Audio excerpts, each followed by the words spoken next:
The steps that have been decided are the following.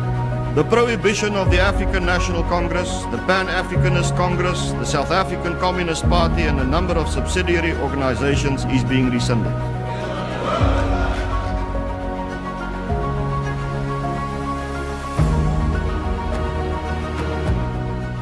The blueprint of our constitutional democracy, which is the most progressive document in the world, which is South Africa's constitution. We've got to build on an incredibly strong constitution, but it does mean that we have to create opportunities to discuss and renew from time to time. It's important that civil society organizations like the FW de Klerk Foundation help with the debate about economic policies. That's why we have civil society organizations in this country. 1990 was a watershed year for South Africa. It laid a foundation for our newly founded constitutional democracy. The work of the FW de Klerk Foundation revolves around ensuring that the constitutional rights are protected, are promoted, are entrenched. My own role at the foundation is to play an advocacy role, to bring communities together. So we go and visit them, we're on the ground with communities, and through the media to inform communities nationwide about the importance of the Constitution and our Bill of Rights. Our Constitutional Rights Program is committed to defending the values that lie at the heart of South Africa's democracy. We do this through legal advocacy, public education, and engaging with the state. One of the most urgent threats to these rights is the National Health Insurance Act. Now, while its goal of universal health coverage is commendable, it centralizes power, weakens the private sector, and imposes rigid, state-controlled model that may collapse under its own weight. The Foundation has not only raised constitutional concerns, we have also made an impact by proposing constructive alternatives and ensuring that the Minister does not act outside of his legal powers. The program will continue to challenge unconstitutional provisions and advocate for a health system that truly heals and serves all South Africans with dignity and care. Some say South Africa is raising a lost generation. But at the FW de Klerk Foundation, we believe the opposite. We're building an informed generation. Through our Constitutional Advancement Program, we are equipping young people with the confidence, with the knowledge, with the civic skills they need to thrive in South Africa. And how do we do this? How do we advance the youth? Well, through our groundbreaking 5-module constitutional education program, we're making sure that the Bill of Rights, economic justice, and youth empowerment really come to life. We've also partnered with the National Youth Debate Initiative and are contributing to national dialogue across South Africa. This isn't just education, this is nation building. The Legacy program is dedicated to preserving and celebrating the life of FW de Klerk by key initiatives like conferences marking the anniversary of his 2 February 1990 speech that changed the course of South Africa. Over the years, we have had many diverse and powerful voices contribute to the dialogue on peace, democracy and constitutionalism. And for the first time in 30 years, we are actually living in a democratic South Africa and not South Africa where one party rules and determines all. I was in 1990 in Matric. That's when things were changing in South Africa, and a lot was because of the president. And the foundation is doing such great work, and to be recognized by them, yeah, it's very emotional, but a hell of a proud and also take it as a big responsibility. FW de Klerk spoke about his vision for the creation of the Centre for the Constitutional Transformation of South Africa to remind, educate and inform people of one of the country's greatest achievements. This vision came to life with the launch of our exhibition in November 2024. Now, I would like to make sure that my 2 foundations, to get them to grow and to intensify their activities, which can ensure that South Africa does not lose its way because we have lost our way somewhat, can be brought back to the right track. If you believe in a future where rights and freedoms are protected and reforms are rooted in the Constitution, We invite you to stand with us. Join us. Support the work. Please stand with us to ensure that our constitution becomes a reality for all South Africans. Visit fwdeklerk.org to learn more and to donate.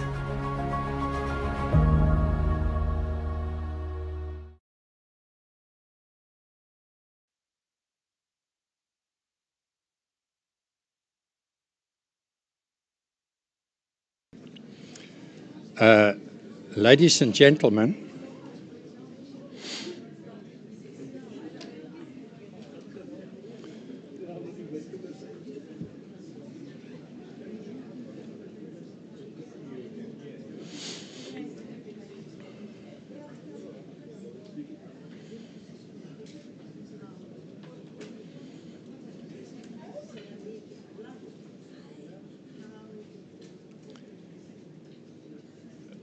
good afternoon, ladies and gentlemen. I made a note here, call the meeting to order. And then I saw the faces and the important people here this afternoon, and I thought to myself, tone down on that remark. There's no non-order in this room. What a day. What a day in the life of the FW de Klerk Foundation. What a day in the life of politics in South Africa. We didn't guide the speakers on what they should say, but I requested them all that they do not announce new political parties at our event. One of the reasons why I asked them is I received a note to say outside there's a vehicle with a registration number CAA 461396. If they pay me, I will mention that it's a Jeep. This vehicle is idling.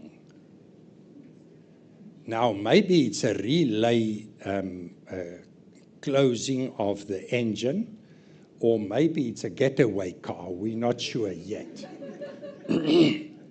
So if it's your vehicle and you reached your objectives, please just switch it off because of the greenness of our event.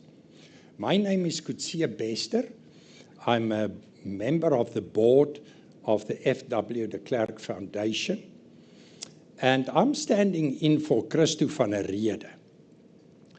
Mr. van der Rede had an accident and he broke his foot. By the way, not playing for the Springboks or Bafana. And then they asked me to stand in for him, and the reason was most probably between Christo and myself, you will not notice the difference. We have the same hairstyle. Christo, we wish you, I know you're online, we wish you a speedy recovery and hope to see you at the next Comrades Marathon. I'm not going to read the notes on the CV for the different speakers. Please see that it's in your documents. It's impressive.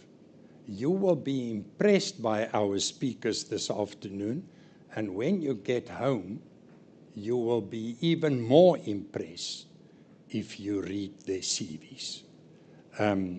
We hope you wrote it before the time. We also try to stick to our program because we are online, and we also respect the participants to this event who join us online. My huge privilege is to request Mrs. Elita de Klerk, who is the chairperson of the FW de Klerk Foundation, to welcome you all by this event, to this event.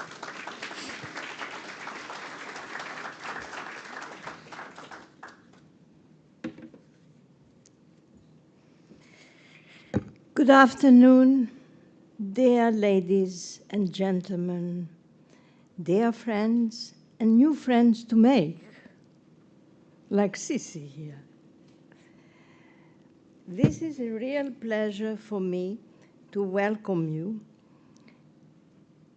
and grateful that so many of you have chosen to spend your time engaging with us on an issue that lies at the heart of our democracy and our everyday lives.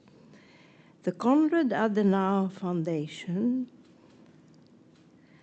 thank you for being our loyal partners, as always.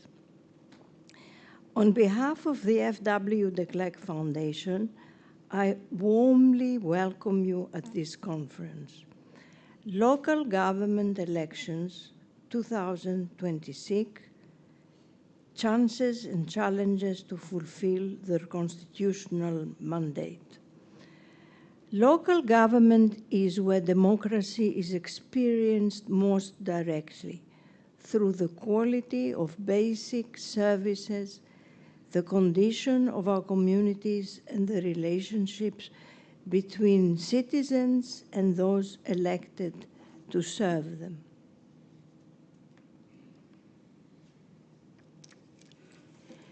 When local government works, people feel it immediately.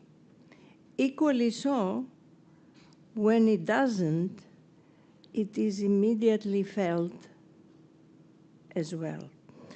As we approach the 2026 local government elections, South Africans are asking rightly difficult questions. Why are so many municipalities under pressure? How can elections strengthen accountability and leadership at local level? And how do we ensure that local governments truly live up to the responsibilities set out in our Constitution? These challenges are real, but so is the opportunity to address them.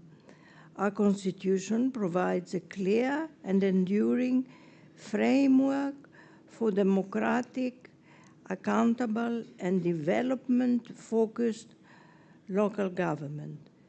The task before us is to make those principles work in practice. Today's conference is not about politics. It is about honesty in our discussions. It's about shared learning and practical ideas for strengthening local government within our constitutional democracy. Let us not be defensive when we talk to each other, but unite together to find solutions. The FW de Klerk Foundation is committed to promoting the values of the Constitution: human dignity, equality, freedom, and the rule of law. Values that matter most when they are visible in people's daily lives and their communities. We are grateful to our speakers and panelists for contributing their experience and vast insight. Thank you for being part of this conversation. I hope today's discussion will be respectful and forward-looking, and that they will contribute in a meaningful way to help improving local government in South Africa. I wish you a productive afternoon.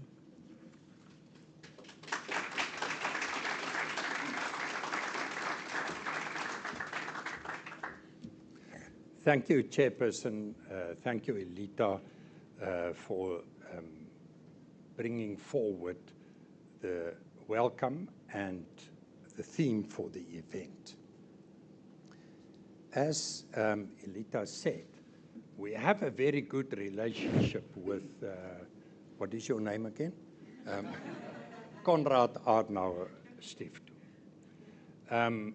Over many years, based on very good friendships, but based primarily on principles that we share. We requested Mr. Gregor Jaecke to address us on this, as well as their future contributions. Sorry, that I shouldn't say. Please, sir.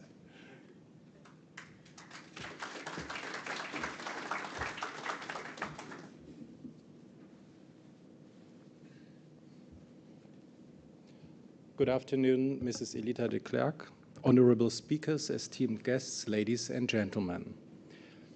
It is a great pleasure for me, on behalf of the Konrad-Adenauer Foundation, to address you today at this year's FW de Klerk Foundation Annual Conference. And let me begin with an observation. When people talk about government, their starting point is usually not ideology or national policy. It is whether things function where they live. In other words, citizens judge governance where it touches their daily lives, in the reliability of basic services, the condition of their surroundings, and the responsiveness of offices and institutions. And these realities are felt most powerfully at the local level. Local government stands or falls with the system closest to the people. Operations, administration, finances, and coordination. It is here that trust in governance is built, because everyday life depends on the technical strength and institutional stability of municipalities. My home country, Germany, is highly decentralized. Multiple layers of administration, each with its own responsibilities, and yes, sometimes its own paperwork. Some even joke that navigating our procedures can feel like meeting an unstoppable bureaucratic creature. Yet behind the humor lies a very serious lesson. Germany's political and administrative culture, shaped by federalism and a stable party system, understood early on that democracy stands or falls with the strength of its administration. Effective governance is not a luxury. It is the backbone of democratic resilience. When local administrations are well structured, procedures clear, budgets transparent, and services reliable, citizens gain confidence in their institutions. And that confidence strengthens democracy more than any speech or slogan ever could. In Germany, the strength of local administration is the strength of democracy. And in South Africa, the debate has found new energy. Mr Velenkosini Hlabisa deserves recognition for his courage and foresight in placing local governance at the heart of national reform. He has set in motion the long overdue review of the 1998 White Paper on Local Government, an historic step toward structural reforms that promise greater accountability and efficiency. It is a moment of renewal and a chance to strengthen democracy where it matters most, in the daily life of citizens. And as South Africa, and Mrs. de Klerk mentioned that, approaches the 2026 local government elections, the stakes could not be higher. These elections will decide how municipalities serve their people, and in that service, the strength of democracy itself. The Konrad-Adenauer Foundation will watch the local government elections closely, because we are committed to democracy, good governance, and the rule of law. And we affirm, while CAS works in 100 offices worldwide, countries worldwide, democracy must be local, and local must be lekker. Therefore, I look forward to today's conference. My heartfelt thanks to the FW de Klerk Foundation for many years of close cooperation. This is a partnership we truly value. I'm equally grateful to all of you for being here today. for listening, and for contributing to this important conversation. A special word of appreciation goes to our speakers, panelists, and facilitator for sharing their expertise and their perspectives. I look forward to an engaging, thoughtful, and fruitful discussion this afternoon. Thank you very much.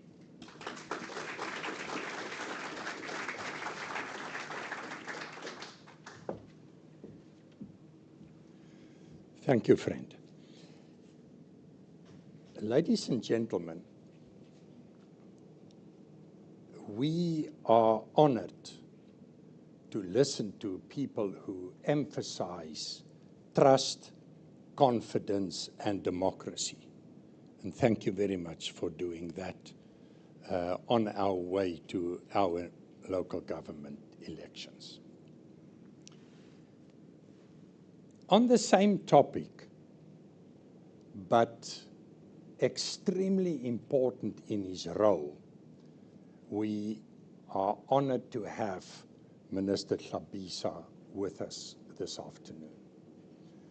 You will find on the program, as I said, his CV, but he's also the Minister of Cooperative Governance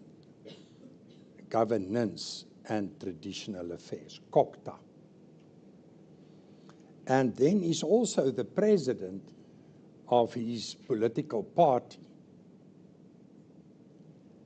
which plays a very significant role on the local level in KwaZulu, that is Natal, KwaZulu-Natal for the moment. But in his private capacity, he also plays a significant role in the traditions that come from that part of the world, as the chairperson of the Prince Buthelezi Foundation. Minister, we are so honored to have you here this afternoon. This year is putting lots of pressure on you, and we appreciate your time, and we promise that we will listen carefully. Thank you very much.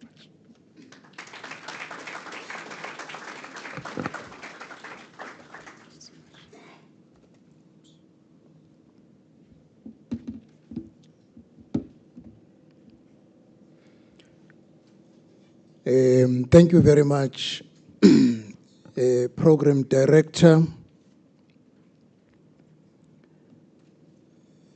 and a special greetings to the Chairperson of the Foundation, Mrs. de Klerk, the Deputy Chairperson of the Foundation, Christina, Teichmann, the representative of Konrad-Adenauer-Stiftung, Mr. Gregor, Jaecke, our Auditor General, who is amongst us, Tsakani Maluleke. And I did not notice when my sister arrives, the public protector. Thank you very much. It's still fresh. We had a meeting last week. So it's like I just saw you yesterday. I also want to acknowledge you for coming into this critical engagement as we prepare for a new chapter in the history of our country. A special greetings to Dr. Ruben Richards and also to members of the Sonn family, distinguished guests, colleagues, ladies and gentlemen. It is indeed a great pleasure that I stand before you to share some few views on chances and challenges, as this year is an important year in our country, which is the year of the local government elections. I do want up front to say we will use a general term that elections are in 2026 so that the media does not quote us out of context.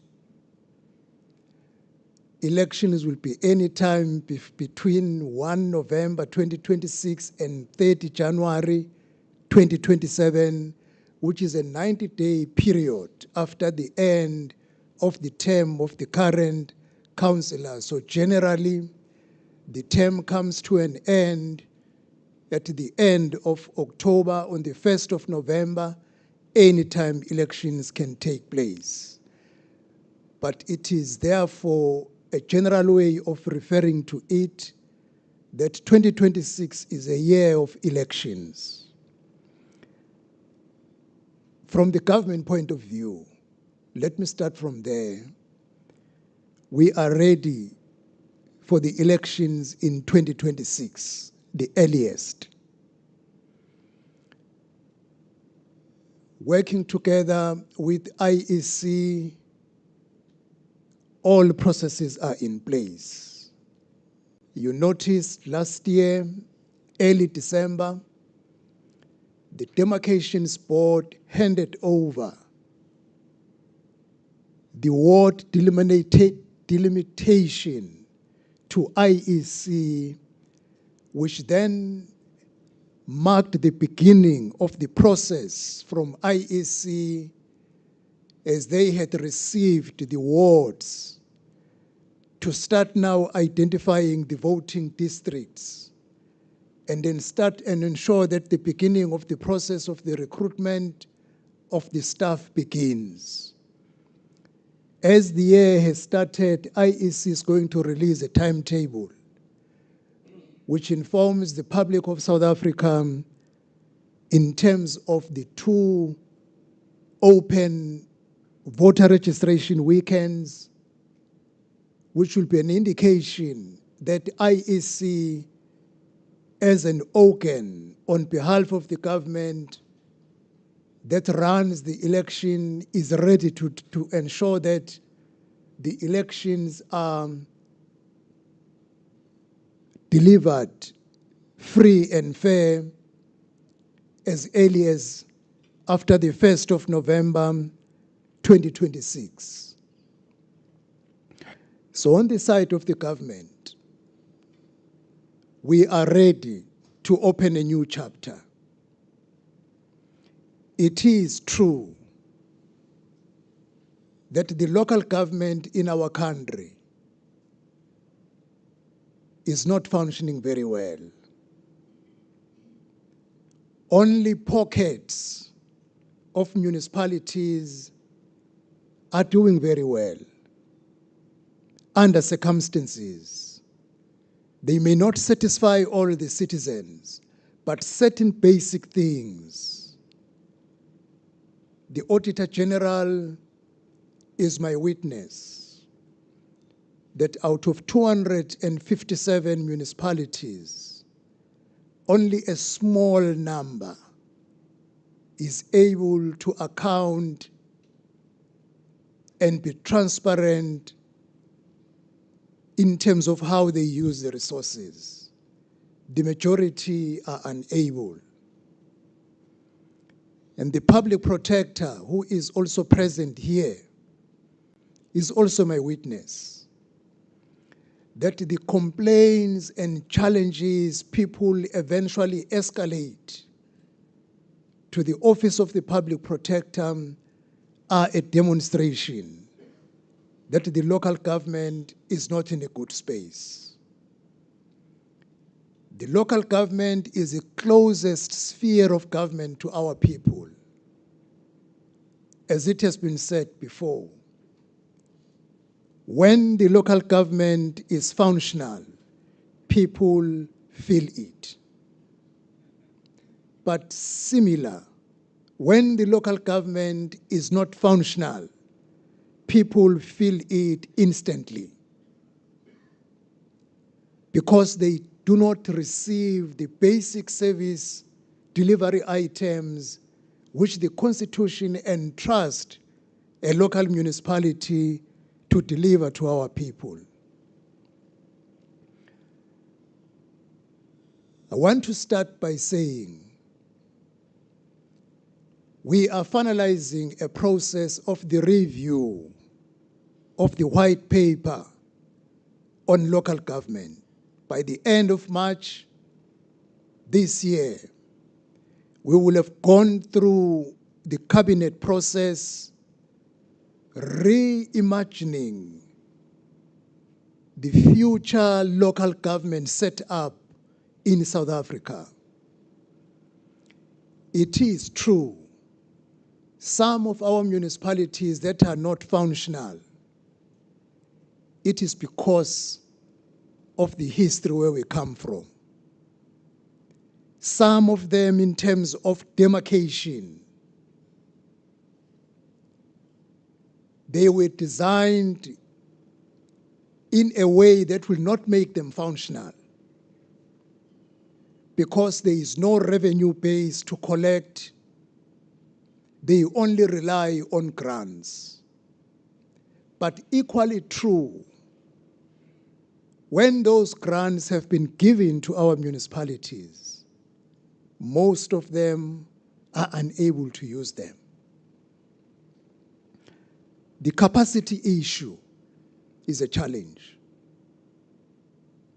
both politically in terms of the leadership and administratively. The opportunity we have as we go to the next local government election and the chance we have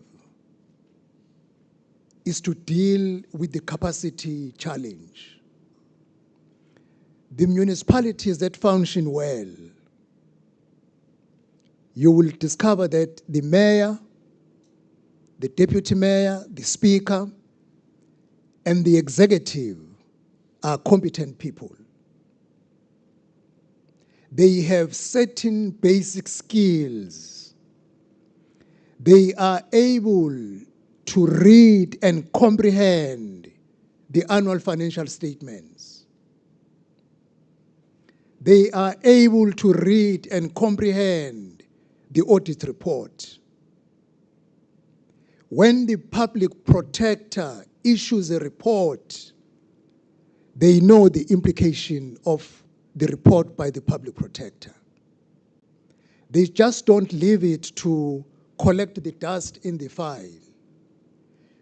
They are assisted by competency levels they have. When the political administration is competent, they will hire or recruit competent staff.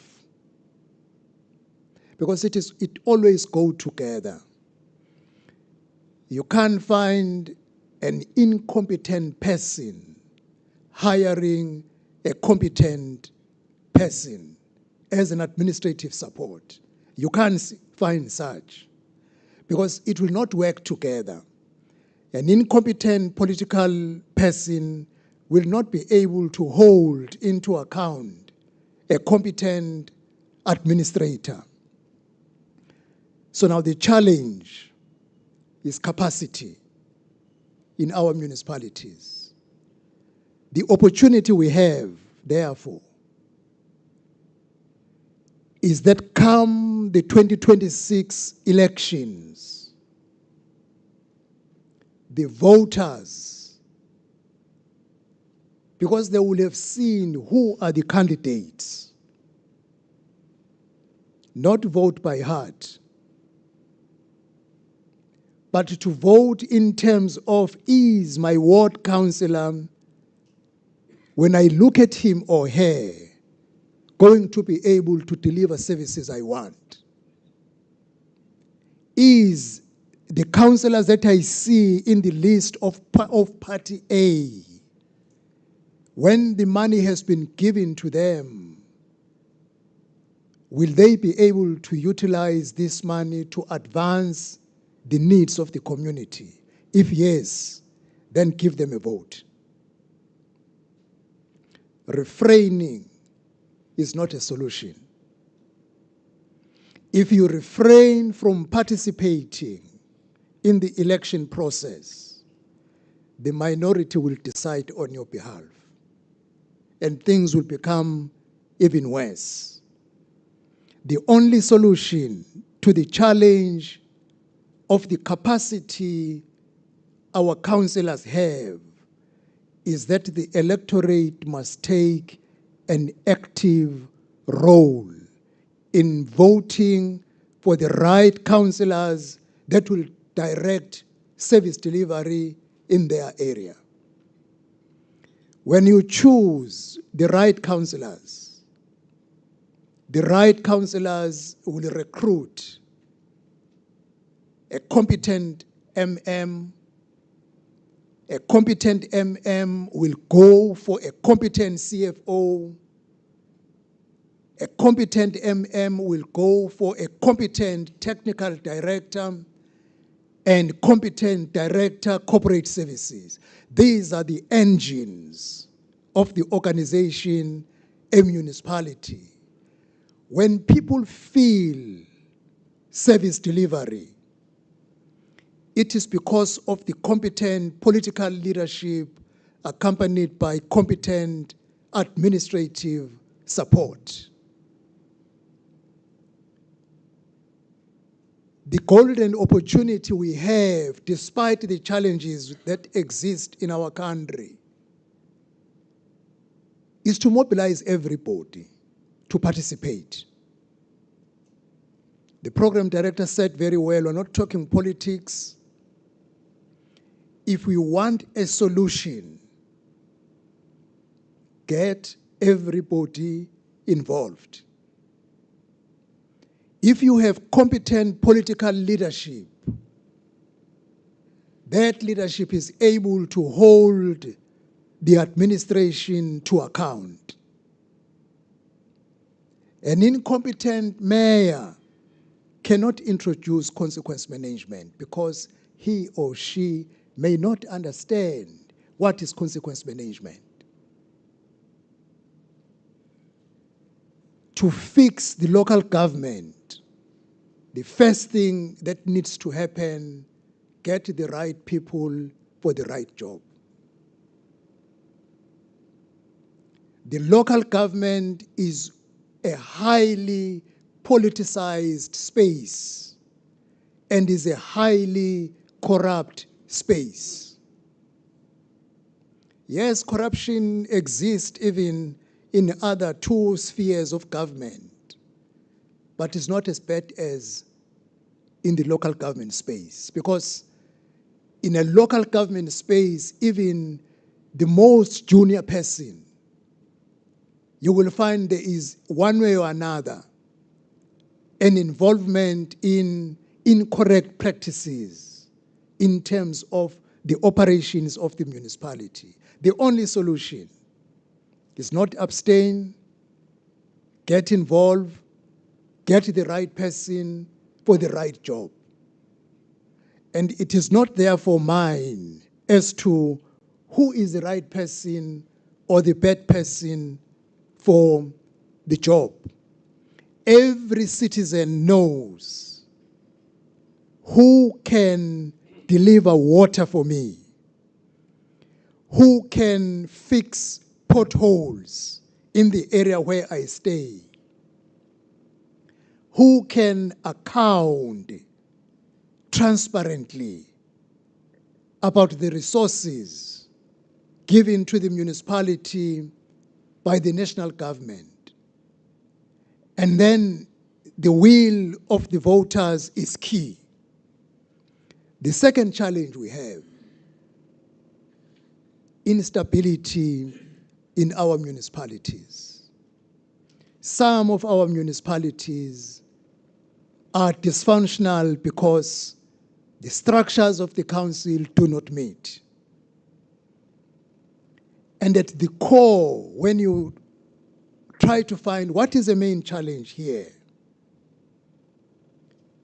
the coalition government contributes greatly in the non-functionality of some of our municipalities.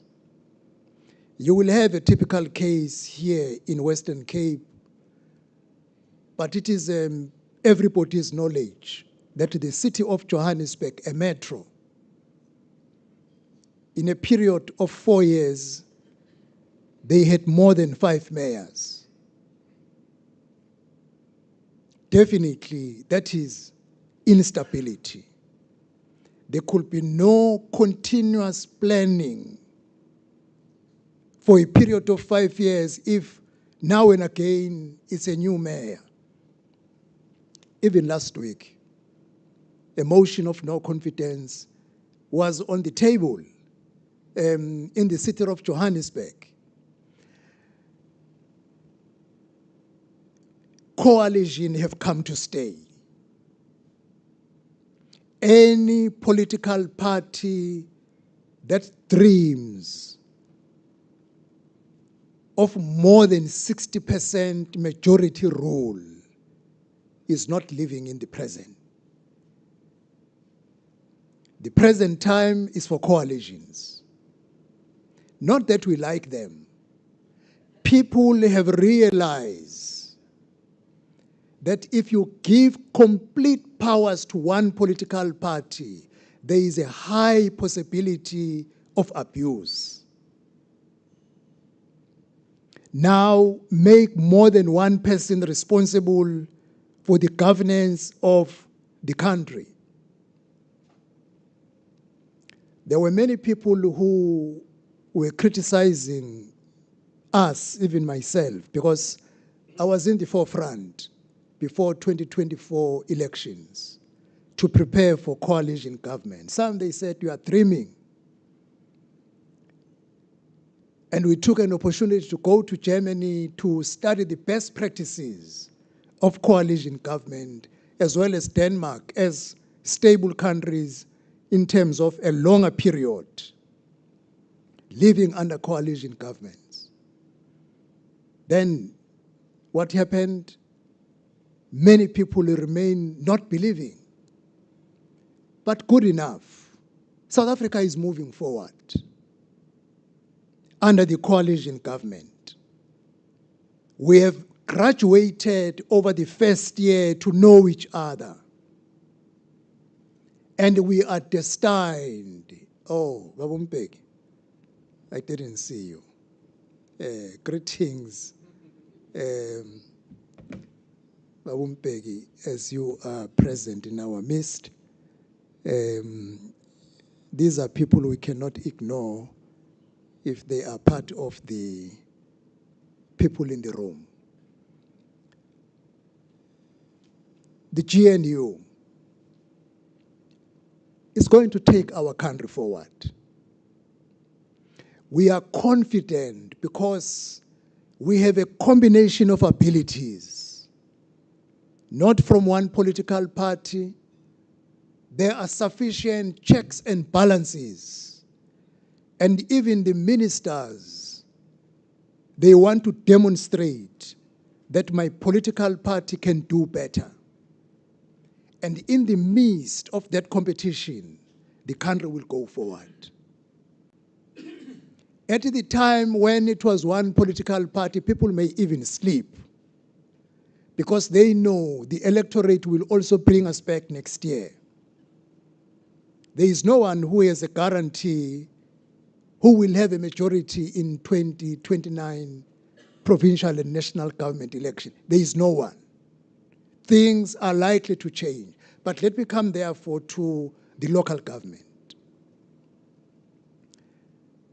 The second thing that we need to deal with is coalition governments.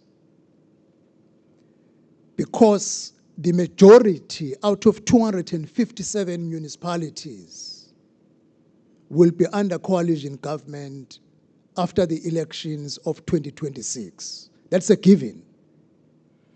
All the political parties can do is start to prepare themselves to work with people they may not like for the sake of the people of South Africa. We have too many political parties now, and as a result, votes will split. And we will have too many councillors from different political parties. The only thing that we need to take care of is not to allow a kingmaker to lead the council. Is not to allow a political party with a minority to lead the council. That is what affected COJ. In Johannesburg, they thought using the minority councillors will be a solution. Unfortunately, that thinking resulted to manipulation. Because if you are a minority in the coalition, for you to get a decision carried through, you must go to parties with the majority or bigger portion in the council. Now you can't stand for your view as a majority party.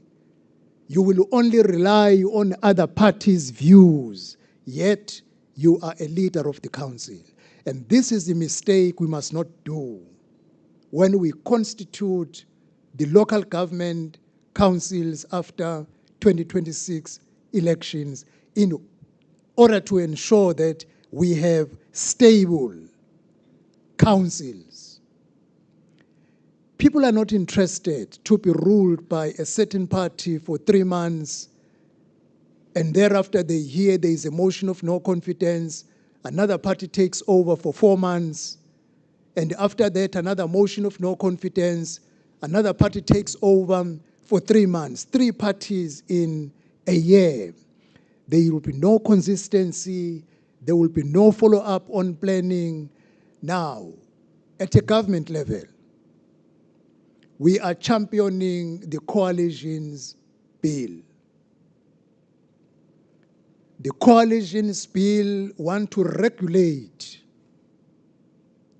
the formation of the coalition governments at a local government. At most, smaller parties should not lead the councils. And we want to appeal to political parties to think for the people of South Africa. That a leading party in council, in terms of numbers, has a mandate of the people to lead. Then it must bring other political parties on board, and they agree on a set of principles that, look, people of South Africa did not want one party to rule. They said, let's work together. Can we agree on principles that we will uphold to ensure that we run these councils for the next 5 years? Yes, we want binding agreements to be signed.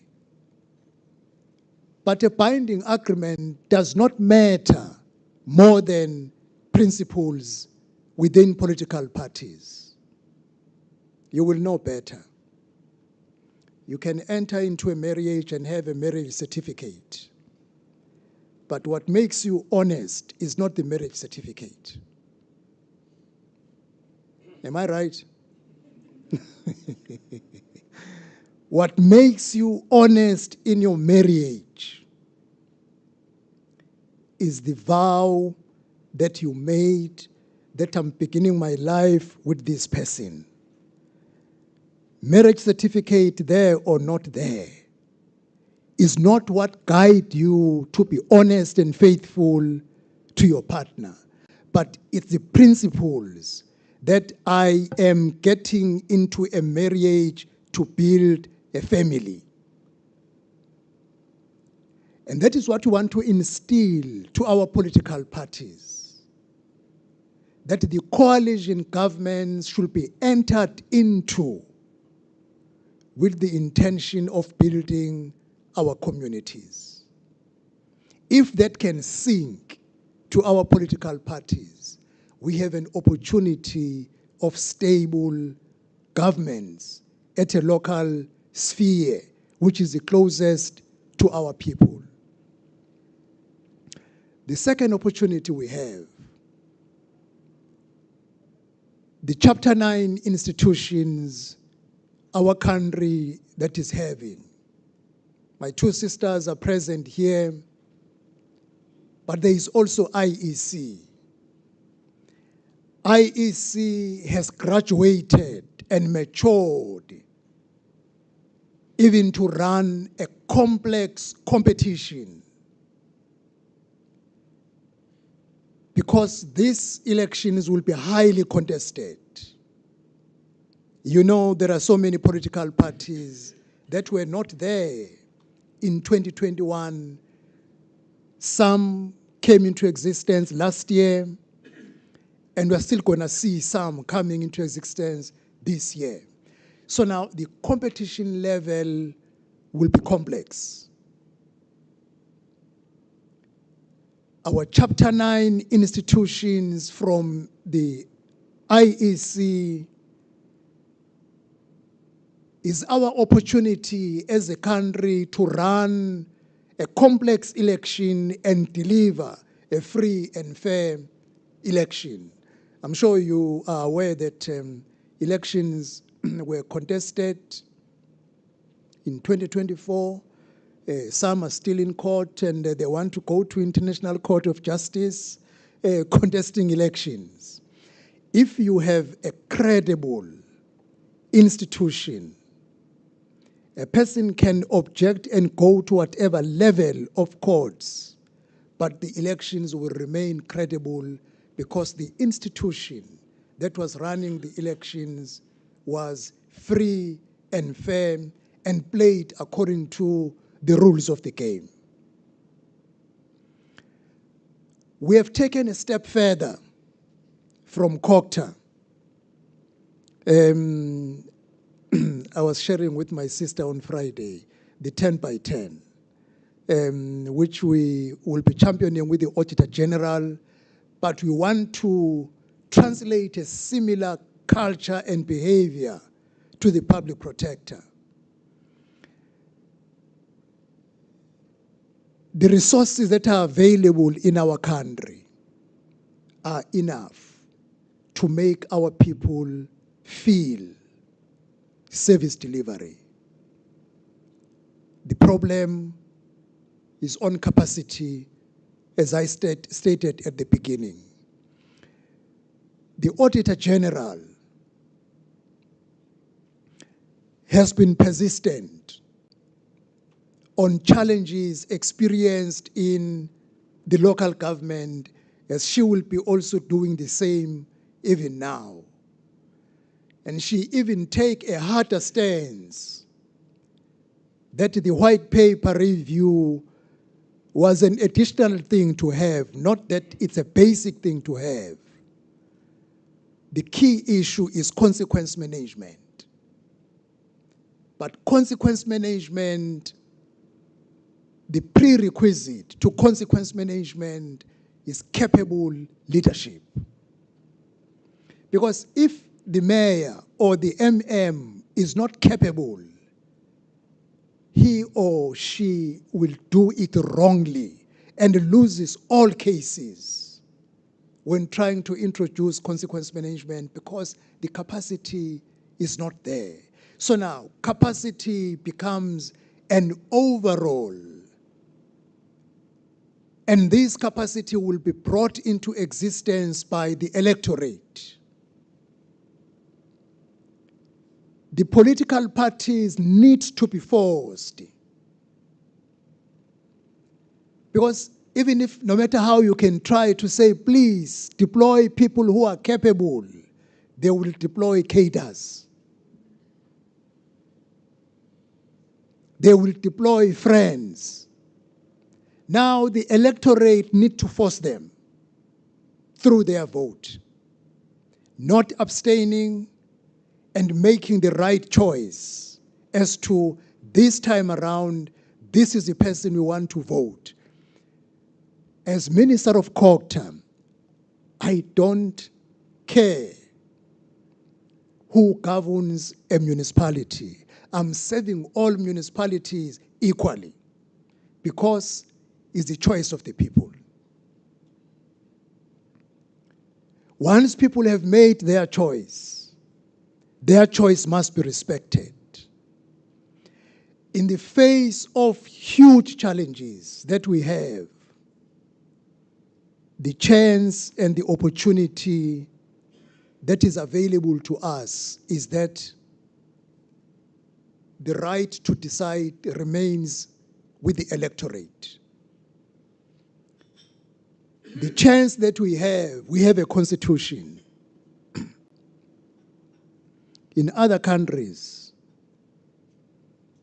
it can be said it's 5 years term, but a term can take even 7 years.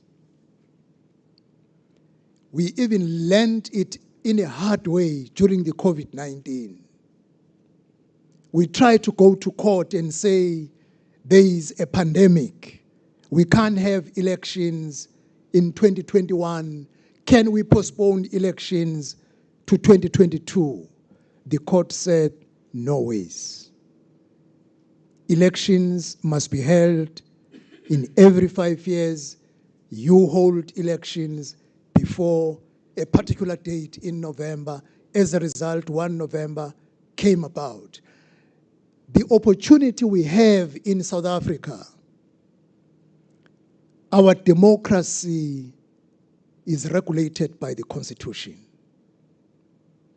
Even if we can have feelings, there is a recourse, the Constitution, and the Constitution is dictating that after 1 November, within 90 days, the elections must take place. We have an opportunity, therefore, of knowing that no matter how we are suffering, no matter how our local governments have not been fully functional in places where we reside, we have an opportunity in 90 days, immediately after 1 November, to elect a new government at a local space that will be responsible for the advancement of service delivery in our areas. I want, therefore, to conclude. As I have mentioned, the key areas I wanted to touch upon as both the challenges as well as the opportunities. There is a new concept, which is an opportunity. District development model. The one plan, the one budget. There is a duplication when the national government is providing services in a ward, because the national government operates in wards. There is no area called national government area. When a road or a water project is funded by the national government, that water project occurs in a ward. When the provincial government has a project, that project occurs in a ward. If the local government, through the resources it has a project, that project occurs in a ward. Now, the opportunity that we have now is the district development model. The district development model says all 3 spheres of government must plan together, must use their budgets together. There must be one budget, one plan for the area. Yes, I know in Western Cape there is a big argument against district development model, but I do want to assure you, because you read and follow these matters, that we have gone a good extent in resolving the challenge around the principle of DDM. In this month of February, we confirmed this morning the new regulations on district development model will be going out for public comments for a period of a month of February, yes. And then in the month of March, by 31 March, we will gazette new regulations that regulate how a municipality, a provincial government, and a national government in the city of Cape Town should work together. Working in silos has always never been a good thing. If you go alone, you do not accomplish as much as you go together. Yes, if you go together, there can be a delay, but there is sufficient oversight to see even blind spots. But if you go alone, it is just you alone, and when you make mistakes on your journey, no one is going to assist you. So now, an opportunity and a chance that we have to streamline the resources that are available for our country is the district development model. But for the district development model to be successful, it requires competent political leadership and competent administrative support. Because we are now going to be talking of one budget. If a municipality talks of its budget, it must also include the monies from the province coming to the city of Cape Town, the monies from the national government coming to the city of Cape Town. That how do we avoid duplication and ensure that every cent is used for the benefit of our people? Of course, I've indicated that in terms of readiness, we are ready in every way.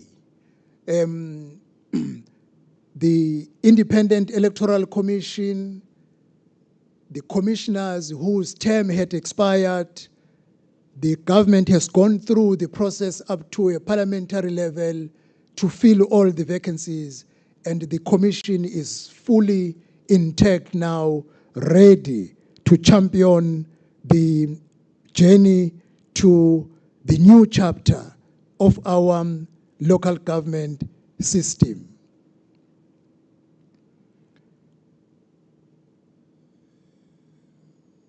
Yes, I've indicated the issue of the Chapter 9 institution. And lastly, partnership between private, public, and government. The government cannot have sufficient resources, even in terms of money. But through partnership, that is the opportunity we have. The municipality led by competent people are able to tap in to the private sector, because the private sector has a lot of money in terms of social responsibility, but they can't give to a municipality which is not going to be able to account. They will only be interested in giving the money to a municipality that will be able to account. I'm sure Dr. Richards will talk a lot in terms of the partnership as an opportunity between the local government and the private sector in ensuring that we mobilize resources to deal with our challenges.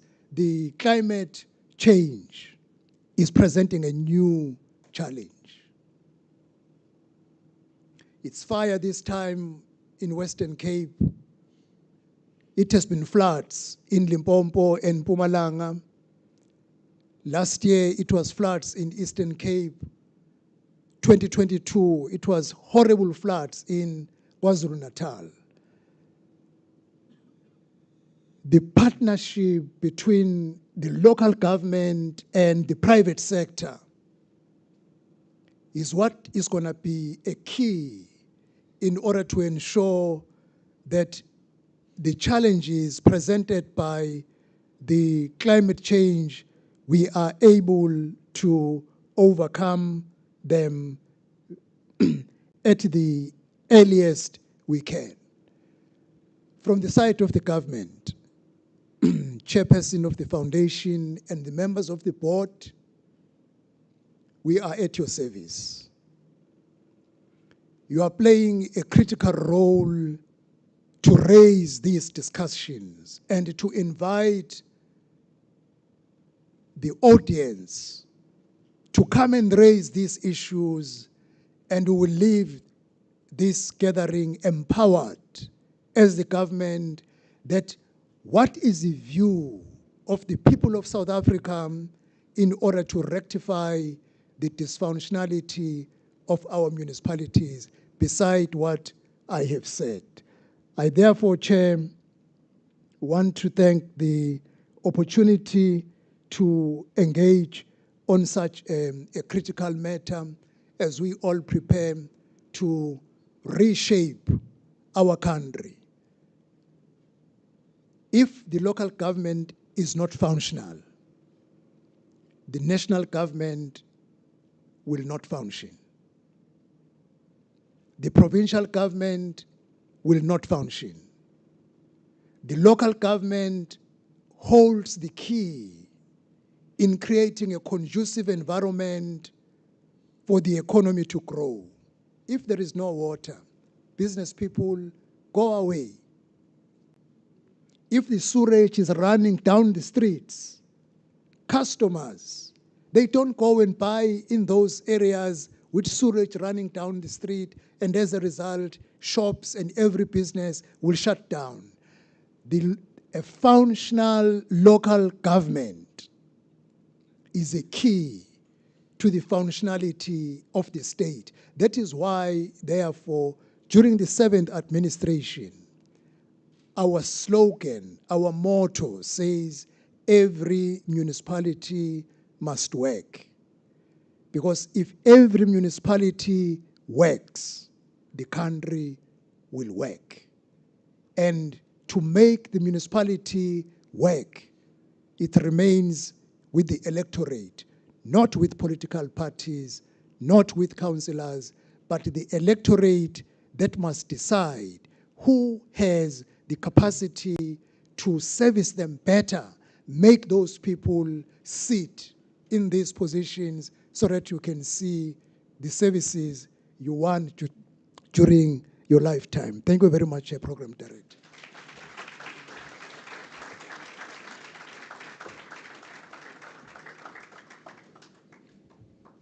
Thank you, Minister. Ladies and gentlemen, without talking politics, the Minister handled the theme of local government from a cooperative governance perspective, giving 3 very important guidelines. The one on competence, the relationship between competence and service. Very important. That one goes to the officials. To the voters, he said, mobilize and vote right. I hope we heard that one, Minister. And I hope you will not put it on your party's posters, but It's a very strong message. Mobilize and vote right. Not right wing, no, that's something else. And the third one, to the political parties, coalition and cooperativeness between the political parties. Sir, it's a very, very strong message that you brought us here this afternoon. Thank you very much. You made a further point. You said money and resources. And by that you introduced our next speaker, Mrs. Maluleke.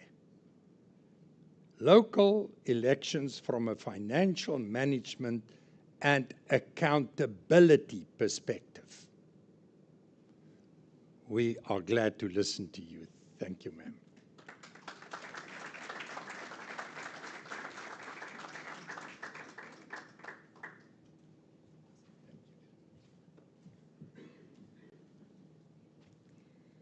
Thank you very much for that very kind introduction. I did worry for a moment when he said, when you're talking about money, you introduce the next speaker.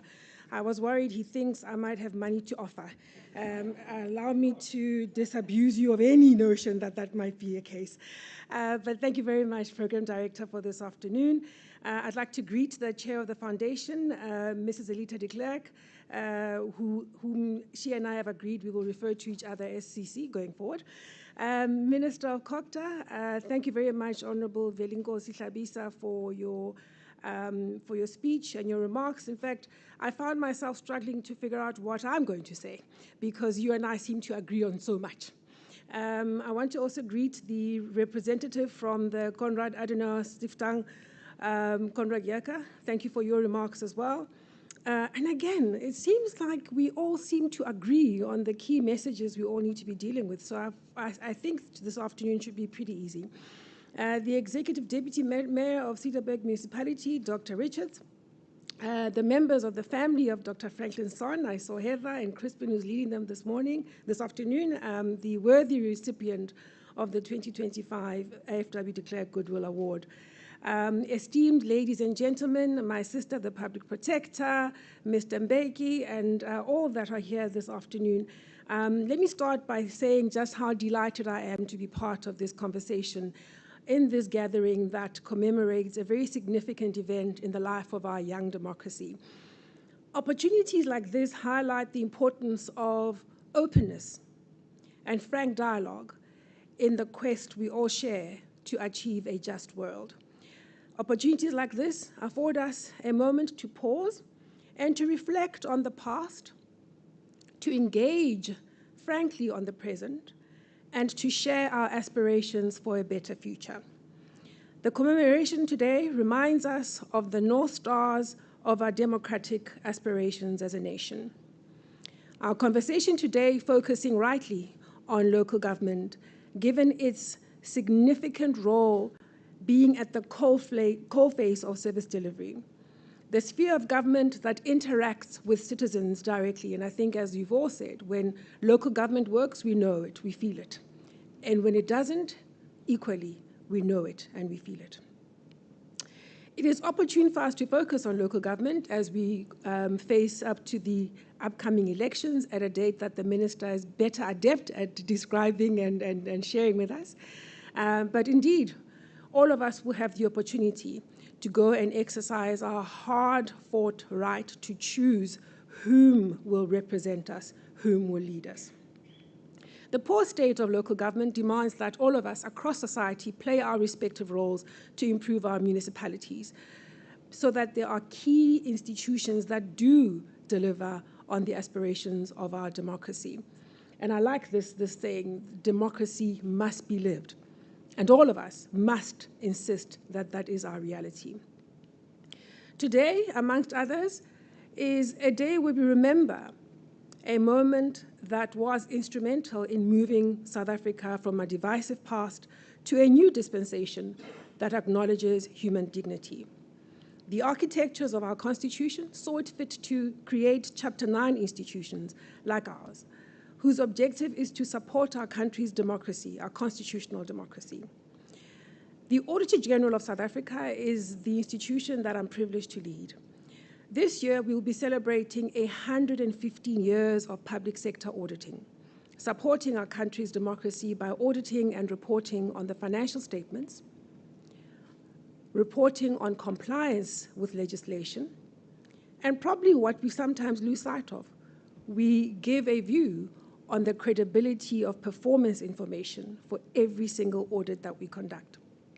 Quite often, public sector institutions have to report on how they have implemented the budget given unto them.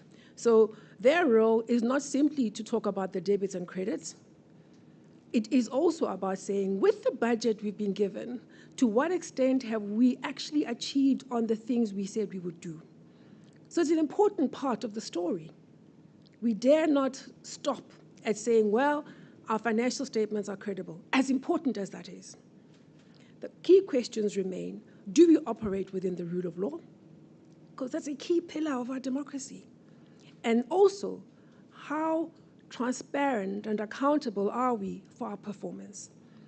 So sometimes this aspect gets lost.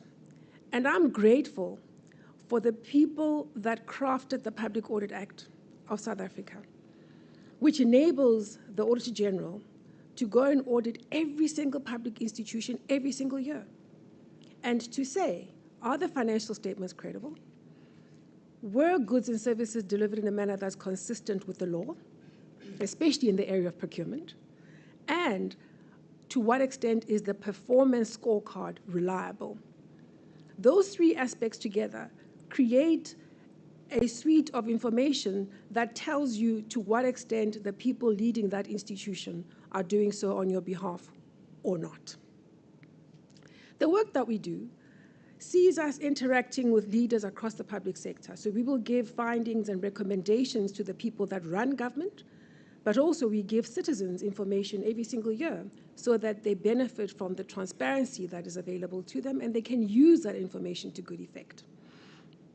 And the work that we do, we believe, is supporting democracy, given the mandate that we have to audit independently of government and to report to citizens on how their leaders, their elected leaders, are dealing with public affairs. The International Organization for Supreme Audit Institutions, which is called INTOSAI, of which we are a member, states that the mandate of supreme audit institutions, as we are, is to promote the efficiency, accountability, effectiveness, and transparency of public administration. An independent, effective, credible supreme audit institution is therefore an essential component in a democratic system where accountability, transparency, and integrity are indispensable parts of a stable democracy. The United Nations, through its resolutions, has highlighted the importance of the role that we play as supreme audit institutions in promoting transparency, accountability, and sustainable development, as well as being instrumental in assessing the effectiveness of public spending, ensuring compliance with laws and regulations, and providing insights into the strengths and weaknesses of government operations. The World Bank has ranked the SAI of South Africa, the AGSA, as one of 2 truly independent supreme audit institutions in the world. And this is testament to the spirit of the Constitution of our Republic, as well as the provisions of the Public Audit Act. As Team AGSA, with a staff complement of just over 4,000 committed and dedicated employees, of whom about 1,300 are qualified chartered accountants, mostly young and female, we do not take this independence for granted, and we remain committed to executing our mandate without fear, favor, or prejudice. Supreme audit institutions, as I've said, are critical in measuring whether citizens derive benefits from the systems of government that they are part of and regularly vote into office. It means spotlighting the quality of government spending and questioning whether it impacts the lived realities of citizens in a demonstrable and positive way. As you may be aware, lawmakers in the country amended the Public Audit Act about 5 years ago to provide the Auditor General with powers to enforce accountability where it has failed. where auditees, the public institutions that are the subject of our audits, where they are unresponsive to our recommendations and findings, the law now allows us to escalate the matter by issuing material irregularities. Essentially, a material irregularity relates to an instance where there is non-compliance, an instance of fraud or breach of fiduciary duty, which we can see has a negative impact in terms of a loss of public resources or even putting at risk the resources that we have, or an impact even on causing harm to the institution that they entrusted with running, or even causing harm to the public. So this expansion of the role has allowed us to more directly link our audit findings and recommendations to matters around service delivery and building institutions. Our audit findings have also allowed, these powers, have also allowed us to play a critical role in enforcing accountability. I'm always at pains to say that we will never put anybody in orange overalls. We do not have handcuffs. We do not have guns. We are merely auditors. But the power in this mechanism allows us to make sure that our reports can't be ignored. It allows us to then translate meaningful consequences where they fail, where the people elected and appointed to mete out those consequences fail to do. Some of you may have been aware that just about 6 weeks ago, we issued what is called a certificate of debt. Essentially, it is a surcharge in the name of the accounting officer. And in this instance, it was a municipal manager who failed to live up to their legislated duties to protect public resources.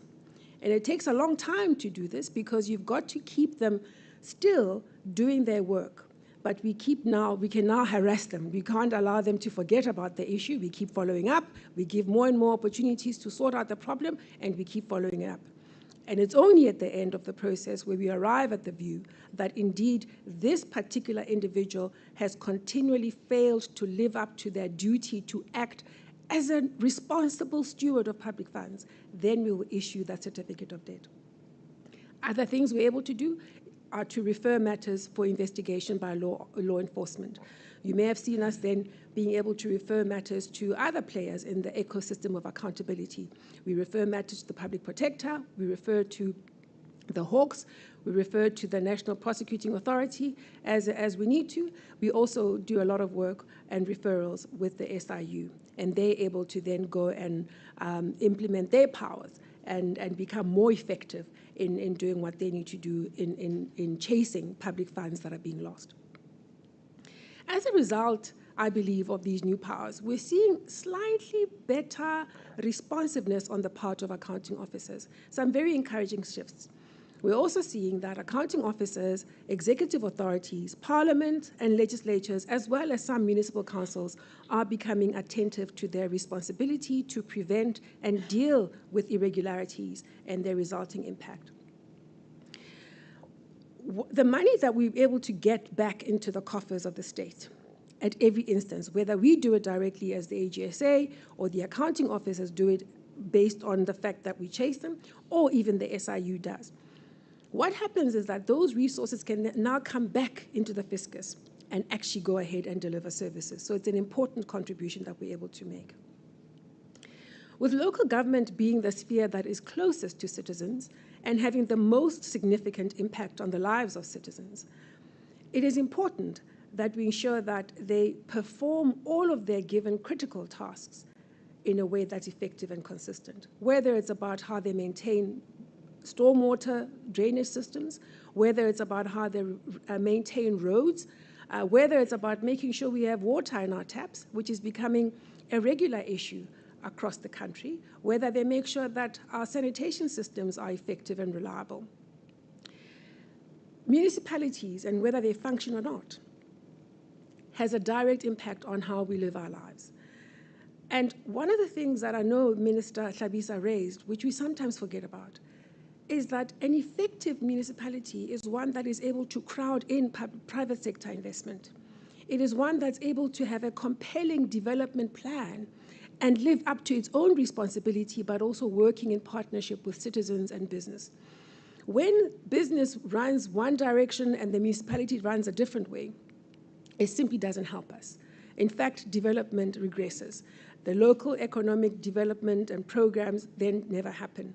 Job creation becomes an elusive target. And in fact, what you see is growing mistrust between even business and citizens, because citizens who really should be served by all of the initiatives, whether private sector or public sector led, then don't get the benefit of any investment that should be availed.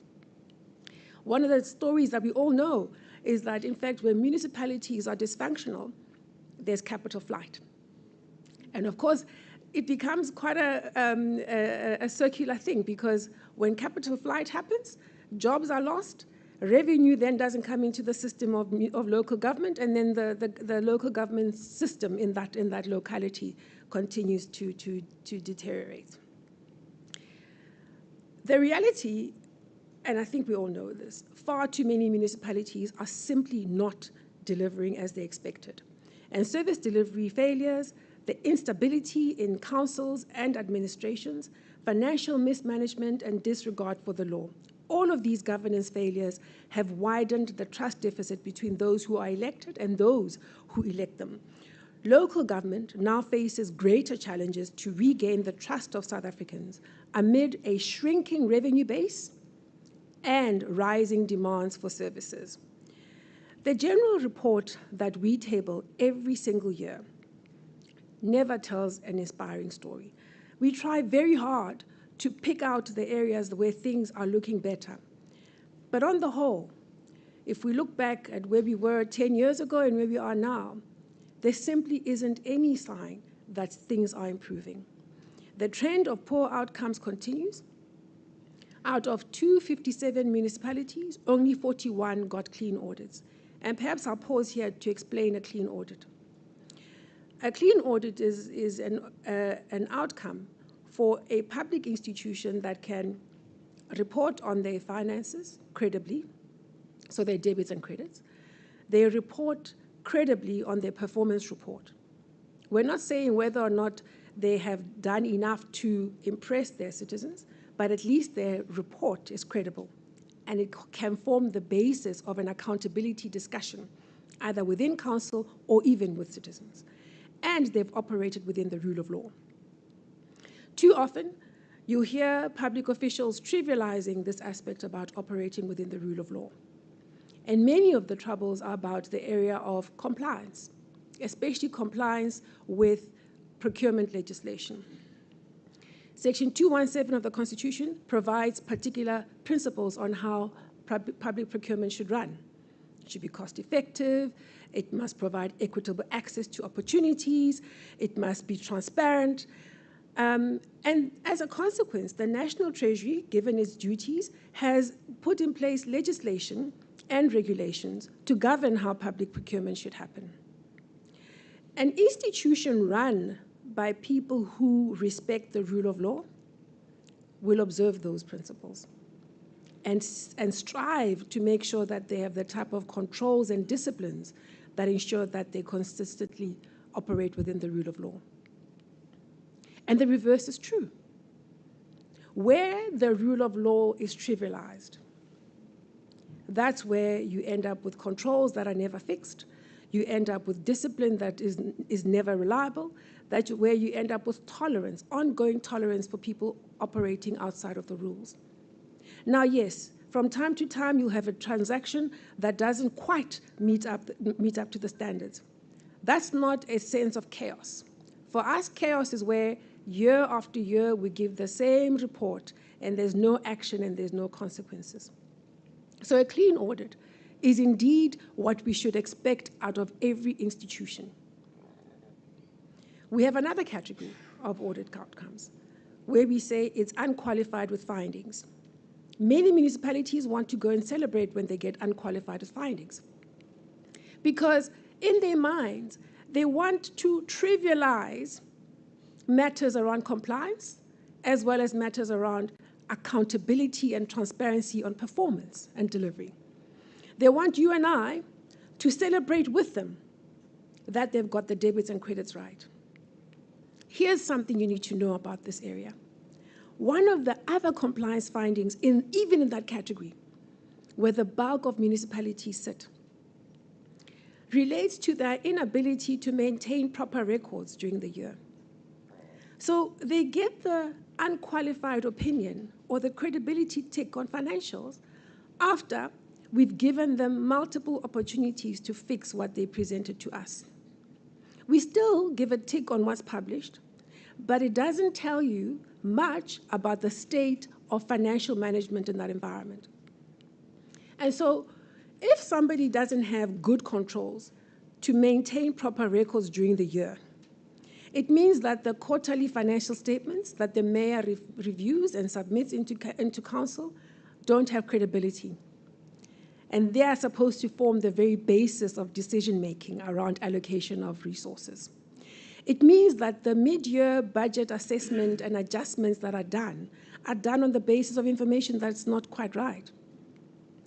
And it probably tells you that hardly anyone is worried about the quality of that information, and they're making decisions without actually applying themselves.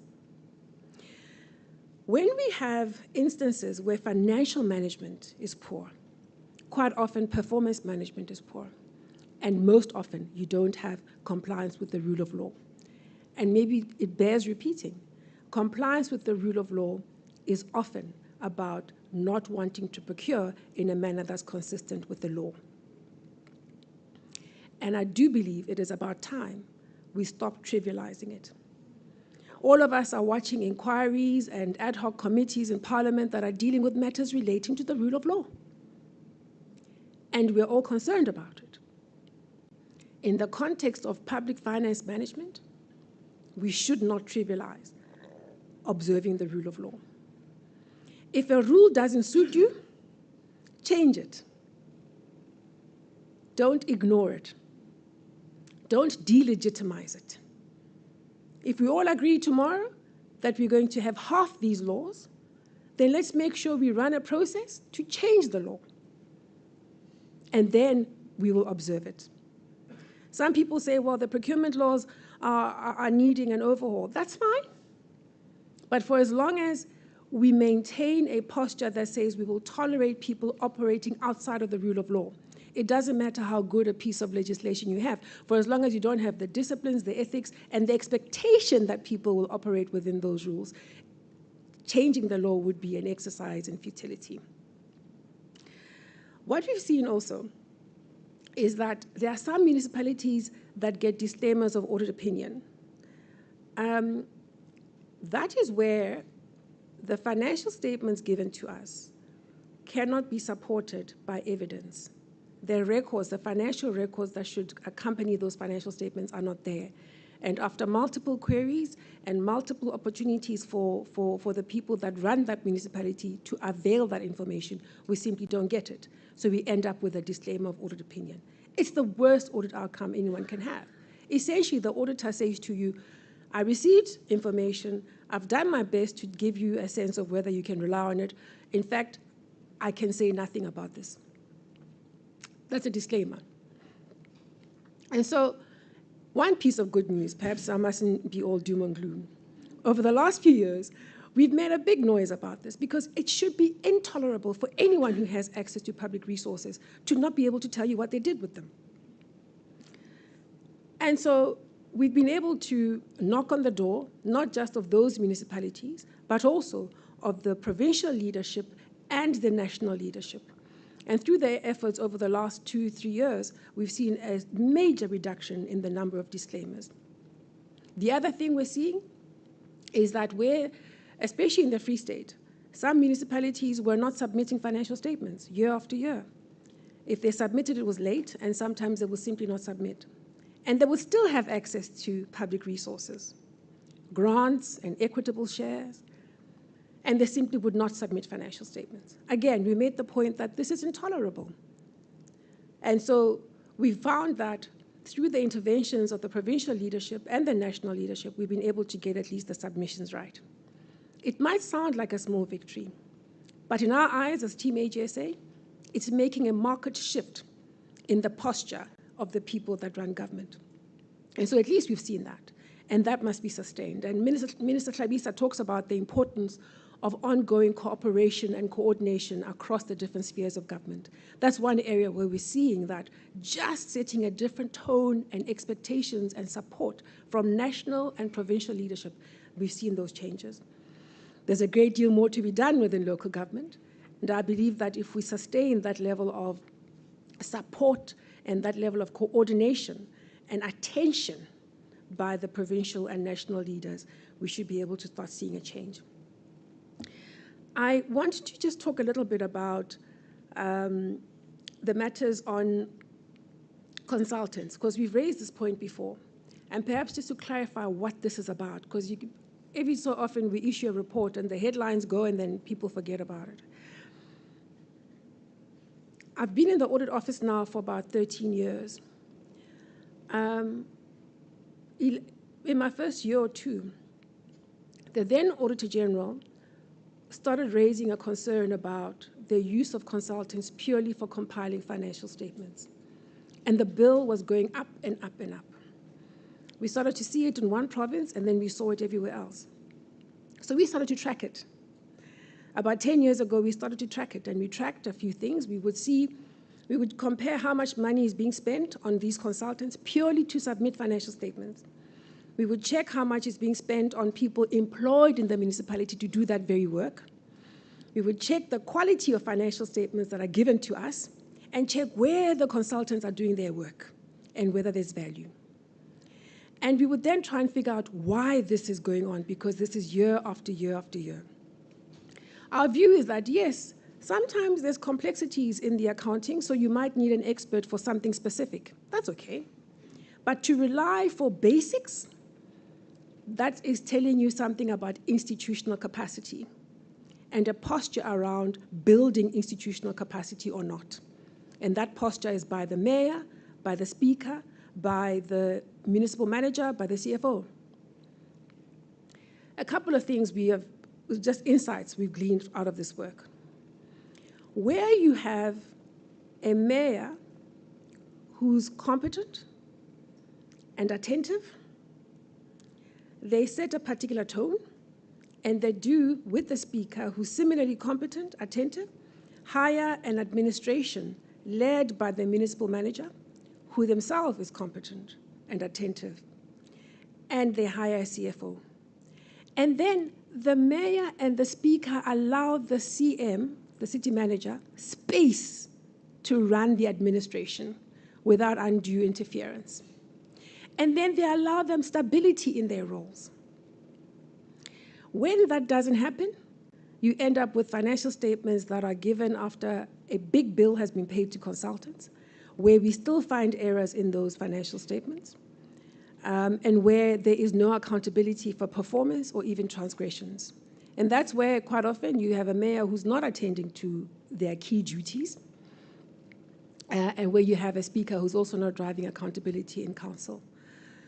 So if we sit back and say, what does this tell us? Because if it's happening on financials, trust me, it's happening on other key functions of the municipality. If we do not insist that there be a mayor who's up to the task, a speaker who's up to the task, and that they are held politically accountable because they are deployed by their political parties. If we do not insist that there be stability at council and stability in the administration, and that the administration has men and women who have competence and are disciplined about their duties, if we don't put those basics in place, we will be singing the same tune we sang 10 years ago. When we did our 2024 report, I went back to the 2014 report, and I saw the very same messages. I saw the very same analysis. So I share this with you as insight to point out to the importance of applying urgency to putting these reforms in place. There's no law that makes it difficult to do it. It's the quality of people. And it's the quality of people deployed and how they're being held accountable or not. And it's the attention all of us are paying to this space. Somebody asked me the other day, why must we worry about audits? is this like, you tell us the same thing every single year? Is this it's a grudge purchase, we know, but it's a very expensive thing that we do every year and no one pays attention. And my team and I firmly believe that behind every audit finding is a community that's experiencing interruptions in services, whether it's water supply, malfunctioning infrastructure, or even stalled development. For example, let's consider the 68 beneficiaries that had been identified to benefit from what was ultimately a failed housing project in Inanda in KwaZulu-Natal. These beneficiaries and their families have essentially been left destitute in transit camps without access to water, sanitation, and electricity. So here's the story. In 2019, the Tsakani Municipality had promised to build 343 new housing units for these beneficiaries, and they had planned to do that by May 2021. However, when we went to site, by September 2024, we found that only 29 units, 8%, had been completed, while the project cost had increased by 43.7 million rand, and the new projected completion date had been revised to December 2024. Or perhaps the community of Seshego in Limpopo, which is served by the Polokwane municipality. They've been waiting for proper sanitation since the municipality appointed a contractor in January of 2018. And the contractor was meant to lay sewer pipelines as part of the regional wastewater treatment works. The project had a budget of 152 million rand and a planned completion date of February 2020. Poor performance by the contractor, who had already been paid 115 million, led to the council finding a replacement in February of 2023, and this at an additional cost of 112.8 million rand and a revised completion date of February 2025. This would have shown up as audit findings around procurement when the contractor was initially selected. It would have shown up as money going into the balance sheet supposedly for work in progress, and it would have shown up as a matter in the balance sheet where we thought that the number was wrong. Because now you've spent money, but there's nothing in the ground to show its value. Behind every audit finding is stalled development. These are just examples of what happens when we neglect matters around financial management, when audit reports go undealt with, and where there are no consequences for the people that procure badly, that don't deliver as contractors, that ultimately don't deliver even as employees of the municipality. When these things continue, we'll start to experience, in fact, we have started to see growing mistrust and disengagement from the democratic processes.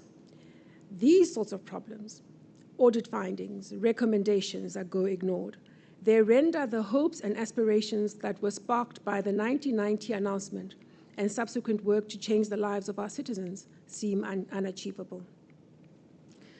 One of the things that I wholeheartedly want to put to you is that there's a particular level of complexity in running local government, and I'm sure we'll hear about it just now.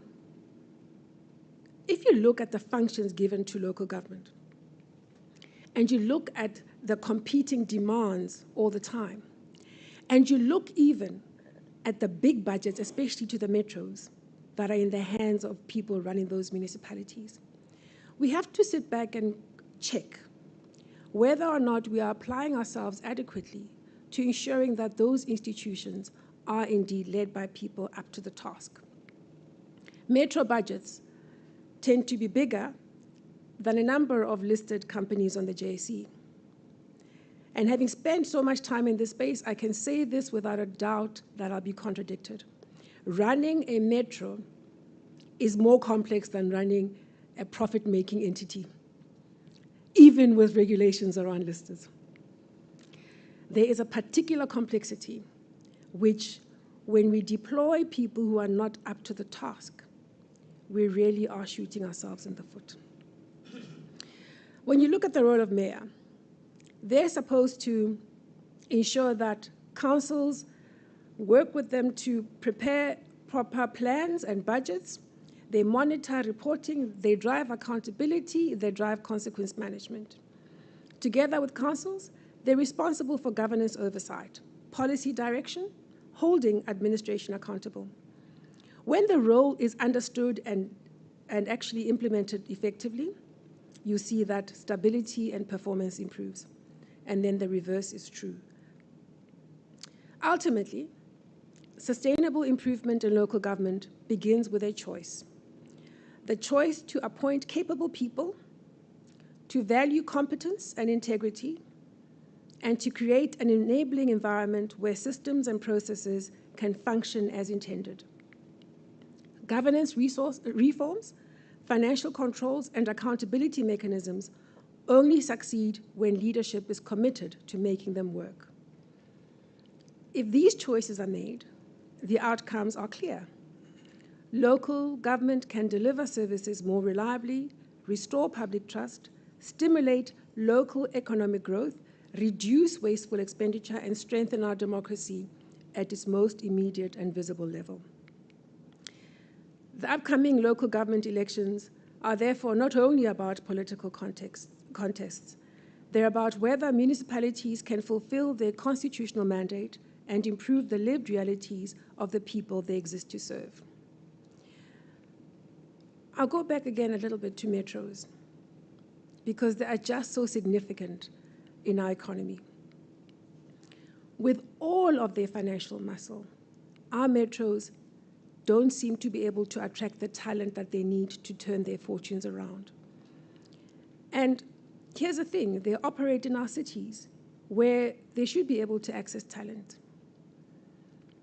The metros together service 8.9 million households. That's 46% of all households in our country. They managed collectively almost 300 billion rand, 57% of the total local government expenditure budget. Most metros are characterized by instability in their councils, and they struggle to take the lead in ensuring service delivery to all their residents in a financially responsible manner. Municipalities, such as metros, should enjoy direct attention by all of us. Their strength is what is needed for us to drive better financial performance. I look forward to a time when political leadership at local government level will exercise their powers for good, where they will focus on bestowing dignity to citizens, as is provided for in our Constitution.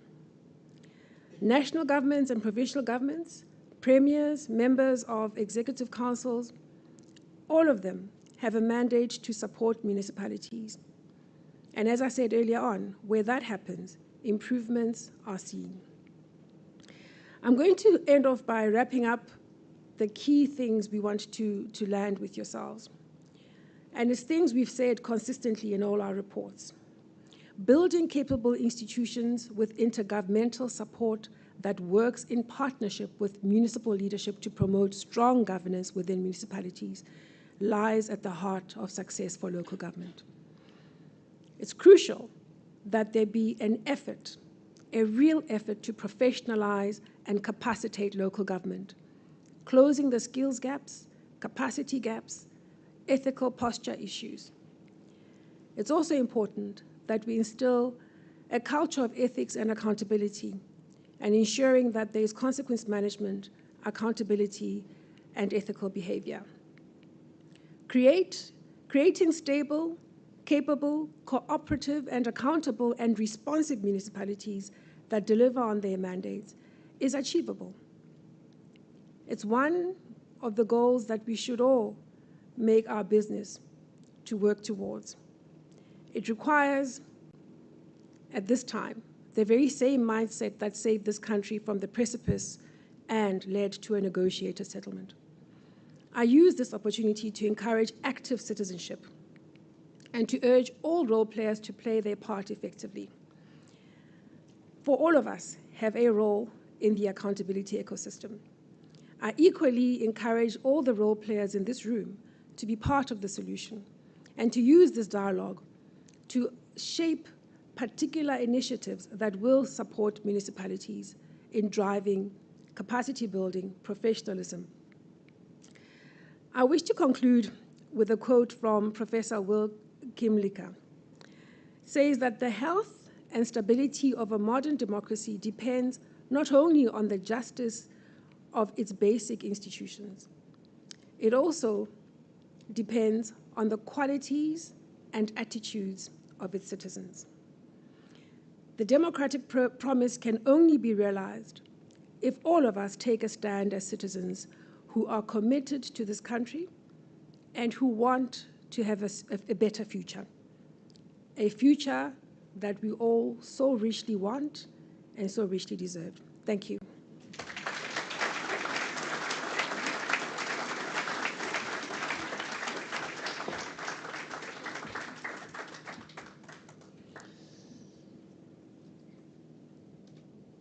Thank you, Mrs.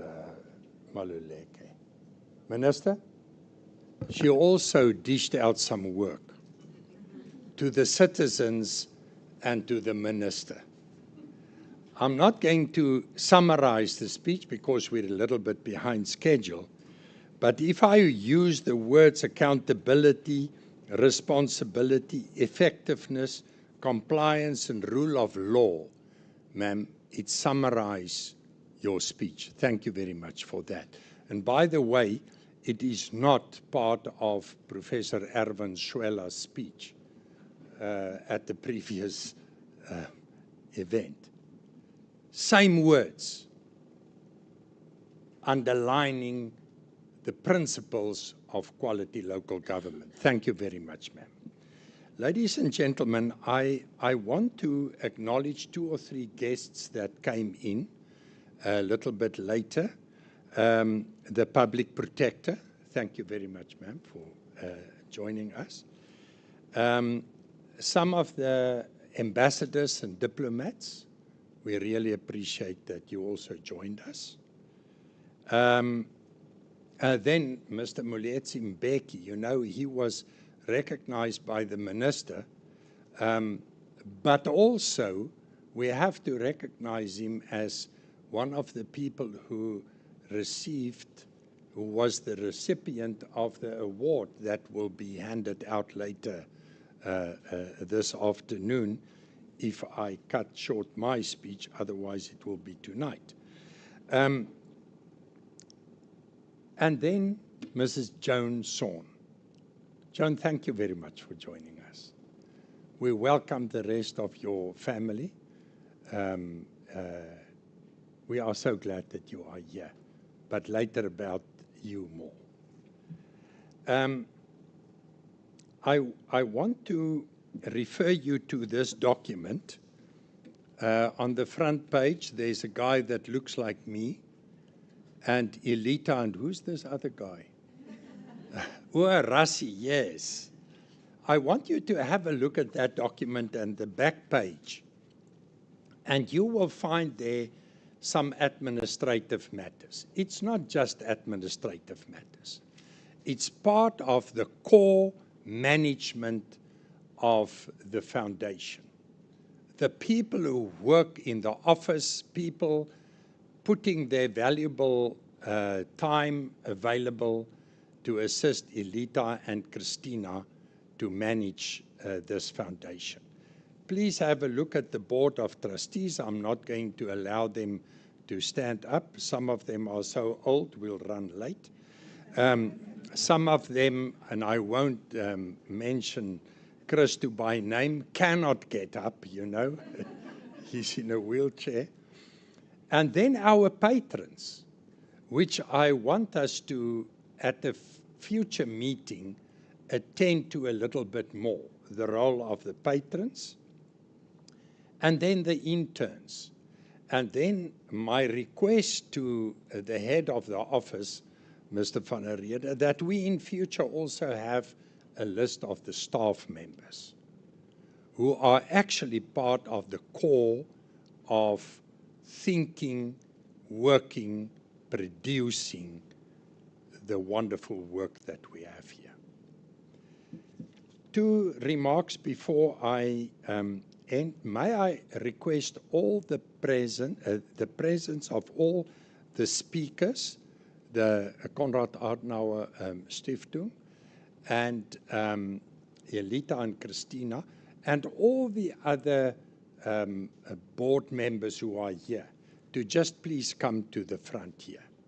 And Chrispin, you as well, and so that we have a photo opportunity. You have 20 minutes, please, to have your tea, and then we will have some angry people outside rushing you in so that we can continue with the rest of our program. Enjoy the tea, and when we come back, we'll continue with the program.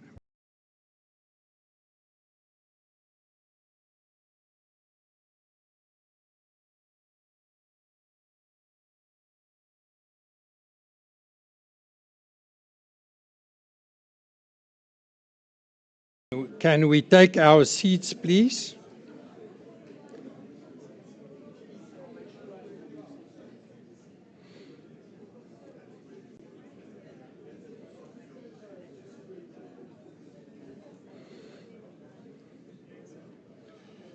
We are exactly 30 minutes behind on schedule, and if you know the quality of the wine that we will have at the cocktail reception, you will only have yourself to blame. I wanted to make a few political jokes, but then I was put off by the Donald Trump, Trevor Manuel threats going around. So, Trevor Noah, yeah. You see, there I'm in court. Ladies and gentlemen, we have 3 more events. And if the different events keep to the program, we will not be very late for our cocktail. So, I know it's a long afternoon, but you can't differ with me that it is high quality. It's protein. It's protein for our political thinking. You know, we started with the minister, and we listened to the Auditor General, and now we're going to grassroots level. And we have Dr. Ruben Richards, who is the executive mayor of Cederberg Municipality, to take us through the local elections from a private-public partnership. Now, you heard that in both the previous speeches. Interesting, he's both a pastor and an engineer.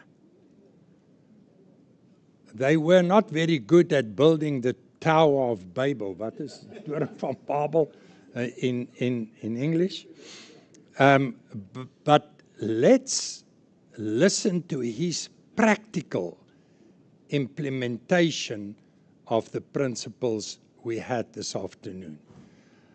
Please.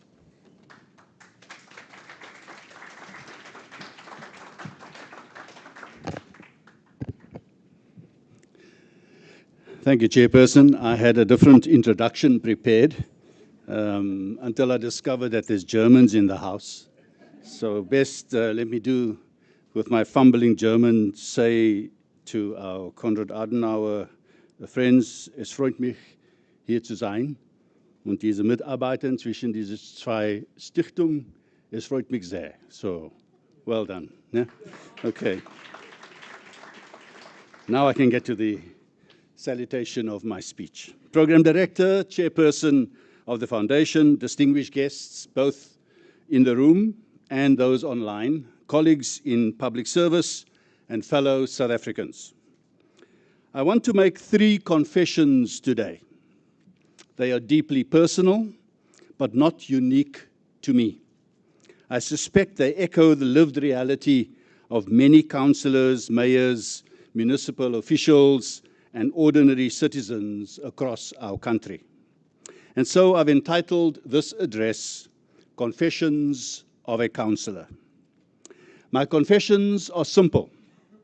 First, I confess that I am confused.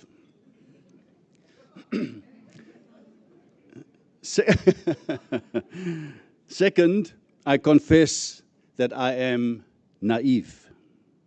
And third, I confess that I am blindly, perhaps foolishly, patriotic. To explore these confessions, let me ask you 3 deceptively simple questions. Please don't answer them out loud. Just sit with them, as the psychologists will tell us. The first question, have you ever felt truly confused? Unsure of what is real, what is promised, and what is actually possible? My second question, have you ever realized, perhaps painfully, that you were actually naive and gullible, that you trusted a system, a process, a person, only to discover you have been misled? And finally, have you ever felt deeply proud to be a South African, only to have that pride collide with embarrassment or even shame? These are not academic questions. These are profoundly human questions. They also help to explain my unexpected journey from private citizen to farmer to executive mayor. More about that in a moment. Importantly, these questions help us go to the heart of what is broken and what must be fixed in South Africa. The Auditor General herself, who is in the room, so I can't tell stories, the Auditor General herself paints a bleak picture of local government, revealing a horror story of apocalyptic proportions. Conservatively stated, more than a quarter of municipalities are dysfunctional. Governance is weak, finances are broken, institutions are hollowed out, and corruption and political instability are widespread. A familiar narrative. At least 30% of municipalities supply undrinkable water to residents. Cederberg Municipality was one of those dysfunctional municipalities, until a new approach came along.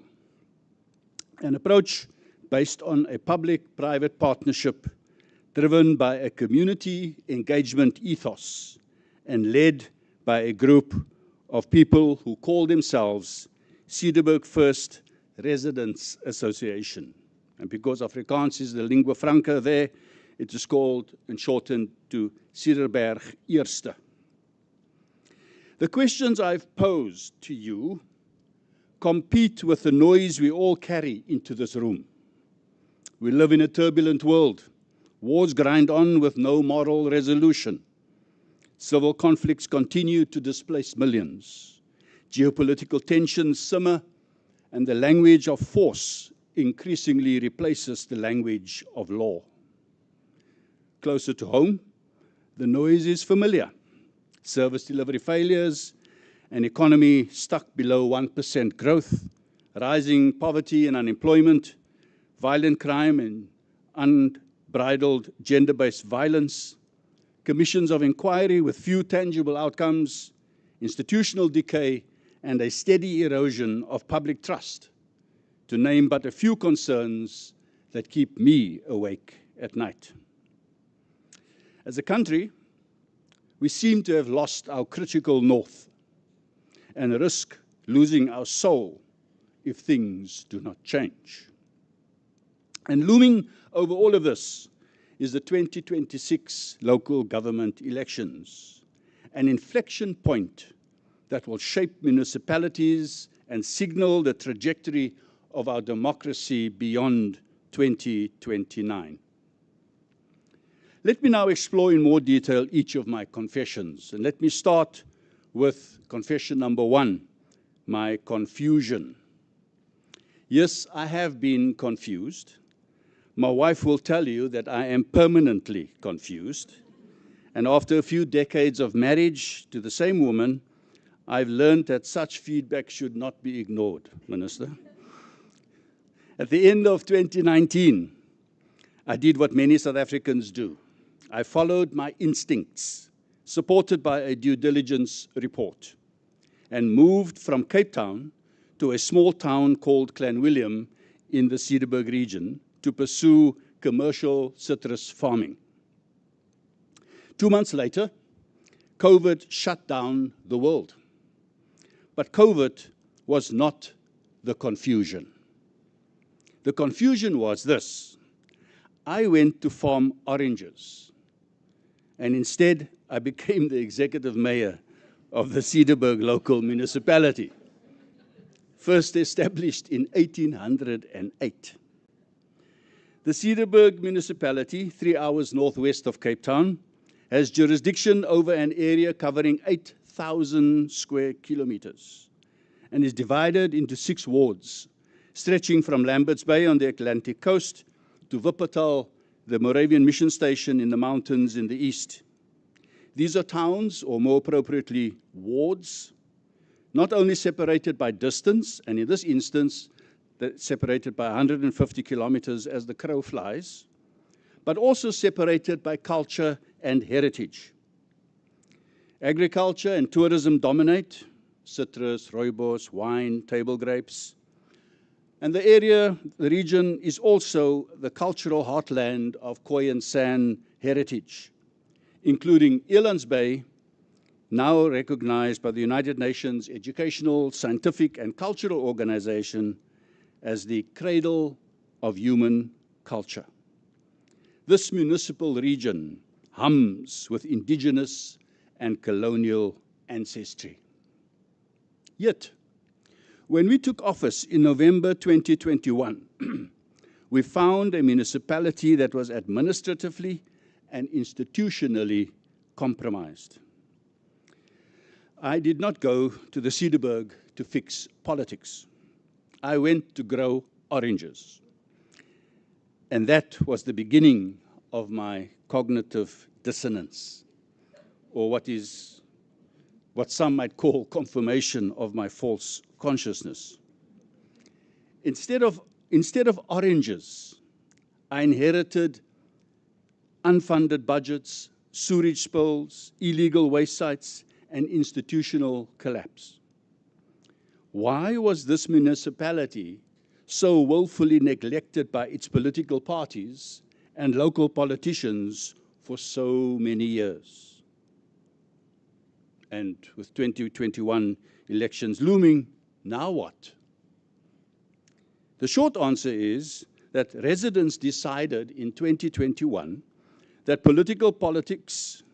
that party politics had failed them and that a different solution was required. They formed a community organization called Cederberg First Residents Association, shortened to Cederberg Eerste, and focused exclusively on local government and even more narrowly on the Cederberg, where we live and have our being. The Independent Electoral Commission confirmed our registration barely a few weeks before the election. We then launched what many thought was a hopeless campaign. Against all odds, we achieved the second highest number of votes in the 2021 local government elections. We formed a coalition, entered council, and through subsequent by-elections became the majority party in council. I was appointed executive mayor. One Sunday morning, a fellow councillor and I stood next to a sewage pond after a pump failure. Few things ground you in reality like untreated sewage. I remember wondering whether I was having a bad dream or whether I had truly signed up for this mission in local government. And I tell this story in English because if I told it in Afrikaans, all I will say, ek was diep, and so on. I went from oranges to sewage. My confusion deepened. My second confession. My second confession is more uncomfortable. I was naive. In other words, I was gullible. I believed that if you fixed what was broken, stabilized finances, restored services, appointed competent staff, improved governance, reasonable people like the Minister and like the Auditor General would acknowledge that, you know. Pardon me, you are going to be the butt of my jokes today. When we took office, the municipality was bankrupt, beheaded, and broken. The title of a speech I delivered to council, not that they were very pleased with it. The municipality was technically insolvent, lacked permanent senior management, and faced environmental and administrative collapse. We later discovered classical conditions, Minister, for municipal capture. 4 of the previous executive mayors now currently occupy senior positions in the administration, all from one particular political party. Despite floods, bruising political warfare, repeated motions of no confidence, and by-elections caused by floor crossing, we stabilized governance within 1 term. We restored clean water for the first time in 2 decades. We improved revenue collection and reduced unsustainable expenditure. We addressed sewage spills and environmental non-compliance. We repaired infrastructure, rebuilt basic services, and restored supplier confidence. You know that you're in trouble when the hardware store in a rural farming area refuses to do business with the local municipality. We moved from unfunded to funded budgets.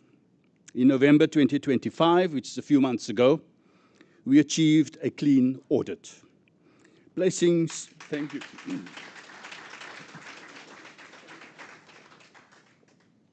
placing Cederberg among a small minority of municipalities to achieve clean audits. The Auditor General will tell you that roughly 16% of municipalities achieve a clean audit. And what was the reward for such a dramatic turnaround in governance and excellent financial management?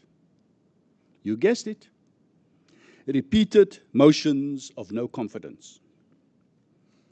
Here lies the paradox. Indeed, an empirical anomaly. Governance theory assumes that improved outcomes generate institutional support.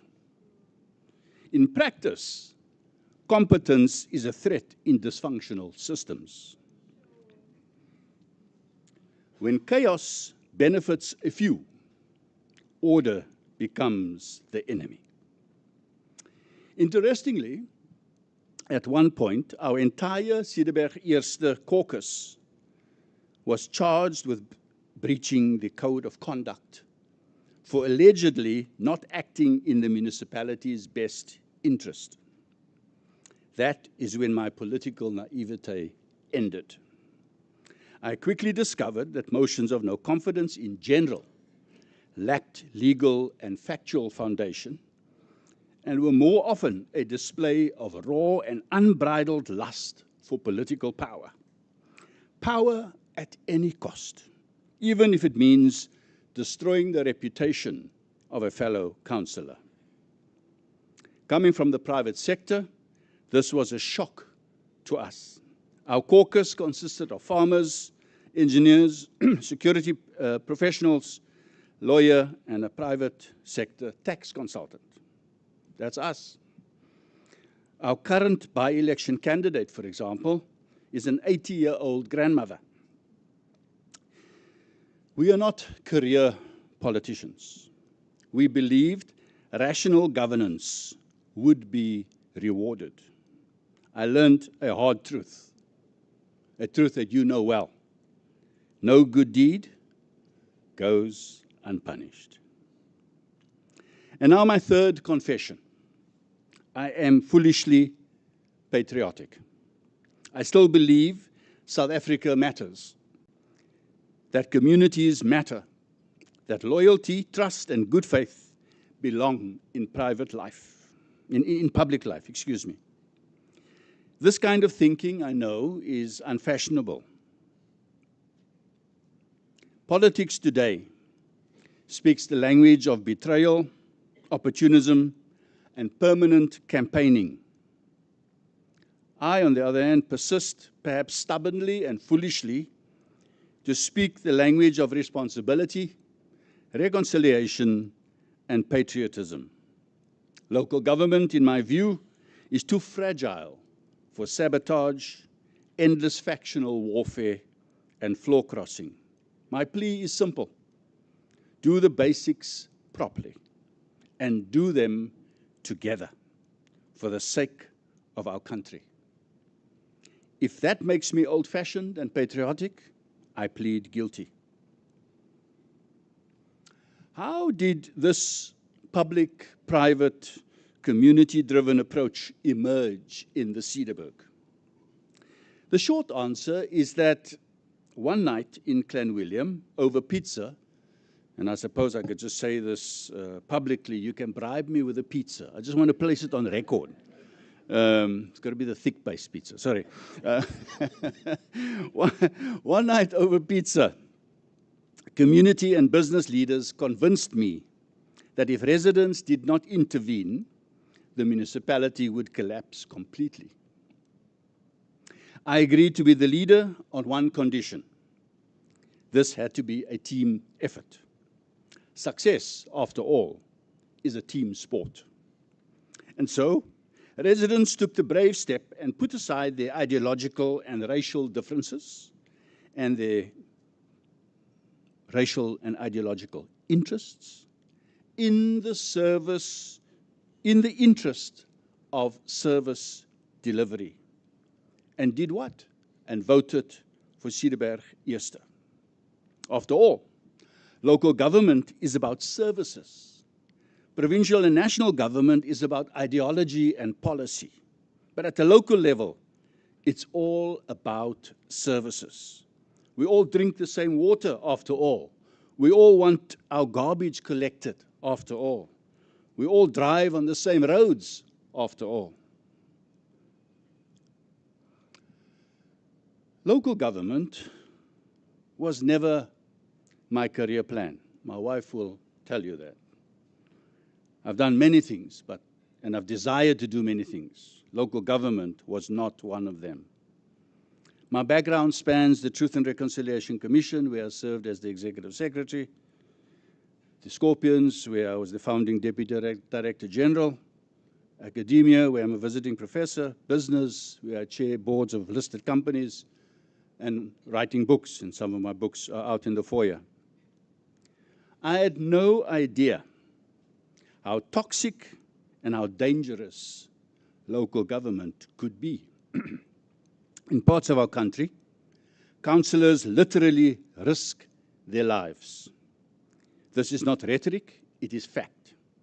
I have great admiration for Minister Hlabisa and the councillors in the KwaZulu-Natal province, for example, where you literally take your life into your hands by agreeing to participate in local government. Reports tell us that more councillors are killed in KwaZulu-Natal than in the drug wars in Colombia. Reports from SALGA, that's the South African Local Government Association, and other independent entities confirm the worrying reality that councillors get gunned down to win political fights. Local politics in some areas of our country has become a deadly war zone. Cederberg first, Cederberg eerste, ran what the media mockingly called a no promises campaign. No jobs, no houses, no miracles. Our emphasis was clean water, clean towns, and clean administration. Skoon water, skoon dorpe, skoon administrasie, which is nothing other than the constitutional mandate of a municipality. Our first act was diagnosis. Our operating principle from the medical world was prescription without diagnosis is malpractice. In politics, malpractice is called treason, if not municipal genocide. We decided to follow the money, only to discover there was none. Expenses exceeded income. Salaries were paid with Eskom's money. When I explained insolvency, opposition councillors accused me of lying. Financial illiteracy in local government is widespread and dangerous, as the Auditor General will confirm. Needless to say, opposition councillors called for my dismissal and the appointment of an independent consultant to explain that when expenses exceed income, things are okay. I think these are the consultants appointed by the Auditor General's office, no? It is significant that South Africa is revising the 1998 White Paper on Local Government under the leadership of our Minister, here present. Some of the assumptions of 30 years ago are no longer valid. 30 years ago, Eskom's collapse was unthinkable. Climate change was ignored, political fragmentation underestimated, and the impact of technology and certainly AI completely unimaginable.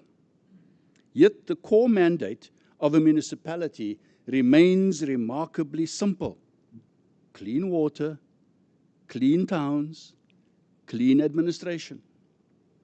If municipalities cannot do the basics, democracy at the local level collapses, a theme that has come through from both the two previous speakers. This is the real risk facing our democracy. Program Director, I hasten to a conclusion with an uncomfortable yet sobering fact. A municipality is neither a charity nor an employment agency. It is a service delivery business, legislated by government, consequently raising the disjuncture between constitutional mandates and political incentives. I remind you, and I remind South Africa, electricity is not free. Water is not free. Waste removal is not free. Telling residents not to pay for services in exchange for their votes is not compassion, it is institutional sabotage. It destroys revenue culture and leaves municipalities ungovernable. In this regard, local government is the biggest unpriced risk in the South African economy. We do well to inform legislators that residents don't live in constitutional textbooks. They live in neglected towns and villages. Local government is their closest sphere, and the mayor becomes the face of every failure, regardless of jurisdiction. Provincial roads collapse, mayor's fault. Eskom fails, mayor's fault. Floods and climate change, mayor's fault. I didn't realize I was that powerful. The centralization and focalization around the mayor is politically dangerous and institutionally corrosive. But where else do people go and who else can they blame? Somehow, we need to force legislative accountability and expose how national and provincial failures are dumped on local municipalities. As I conclude, let me say a quick word to the business community. If the private sector does not help rebuild municipal capability, the private sector will continue to pay a premium for state failure. And that, in essence, is what we as Cederberg Eerste have tried to do from inside the system by taking control of governance and demonstrating that private-public partnership and community engagement can work to improve local government. The 2026 local government elections will not be won by slogans, but by honesty. My plea to councillors, both current and aspiring, my plea is simple. Tell the truth. Educate voters. Stop making populist promises. Reward competence and practice practical patriotism. Let me end where I began, with my 3 confessions. I confess that I am confused, but now I know why. Because capable governance is punished, not rewarded. I admit that it is rough in local government. It is a bruising environment, but I'm still standing in the trenches. I confess that I'm naive. Now I know why. Because I believed outcomes matter. I desperately want to believe in the good of others, in spite of baseless motions of no confidence. And trust me, I've had 4. However, we urgently need to find an institutional shield for ethical and competent councillors, because if we don't, local democracy will continue to bleed from the inside. My 3rd and final confession remains. I confess to still being foolishly patriotic. Now I know why. Because I still believe South Africa can do better. Our story and experience as Cederberg Eerste is not unique. That is, I don't think so. There are many like us who are making a constitutional distress call from the coalface of governance. If Parliament and government at large does not realign powers, funding, and accountability, then municipalities will remain the scapegoat for a state that refuses to fix itself. Rome was not built in a day. Neither will our municipalities be rebuilt overnight after decades of neglect. But if we get the basics right, we give democracy a fighting chance. So why do we do it? In short, sounds trite. Because we love our country. We, and let me speak for myself, I believe a better South Africa is possible. I believe better leadership is possible. I remain confused, I remain naive, I remain foolishly patriotic. And perhaps that is exactly what local government needs to survive. Perhaps it needs confused, naive, and foolishly patriotic residents to rescue our country. Thank you.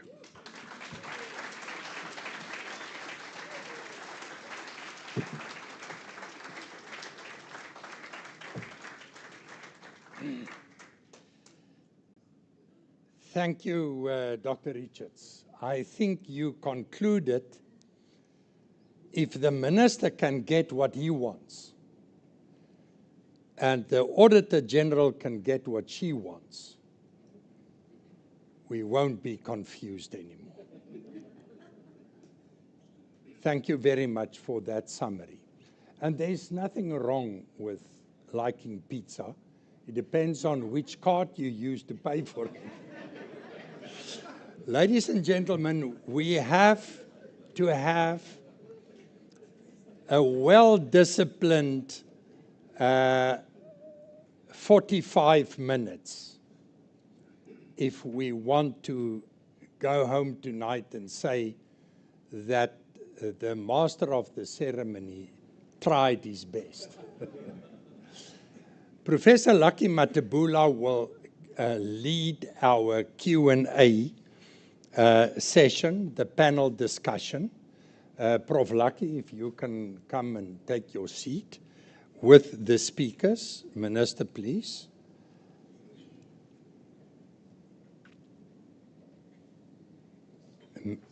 Mrs. Maluleke, please.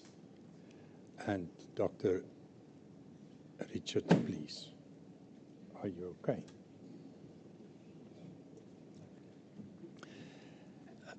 Prof. Lucky will be in control of this session. And we already disagreed on the time that he will need. He asked for 2 hours, and I cut him back to 5 minutes. So, you know, we're both very irrational. After this session, we will have our ceremony to hand over the Goodwill Award. And I ask you to please also remain for that session of this event, which is very important. Prof. Lucky, your 7 minutes starts now. Thank you, Christina. Let me observe all protocols to save time and say all that have been acknowledged, I also acknowledge you. Thank you. 7 minutes is 2 rounds, 1 minute in boxing. So the person is really punished at that time. So it's a lot of time, don't worry. Let me confess that I don't have a confession.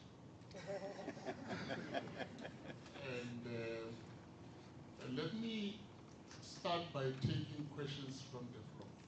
I have questions that I want to ask each of the panelists, but I want to be last if I have the time. But let me not take your time. Let me allow you to go first. If there are any questions, points of clarity that you'd like to ask the panelists here. We've got the Auditor General here. We've got Minister Hlabisa here. Then we've got Dr. Ruben here. So we've got all parts of local government. You know, the eyes that check, the policy maker, and we also have where the tire hits the ground. So we've got roaming mics here, guys. I've got 2 people with roaming mics in here. So let me see your hands, please. I want to see your hands. The Deputy Chairperson will be last. You are last, you are noted but last. The first, let's go there. Yeah, there. Yakami. And then Ipuom Gafua. And I'm going to take 2 this side, and let me see if I have 2 this side.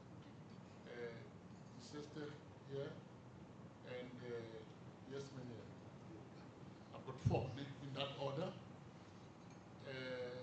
Yes, let's start with you.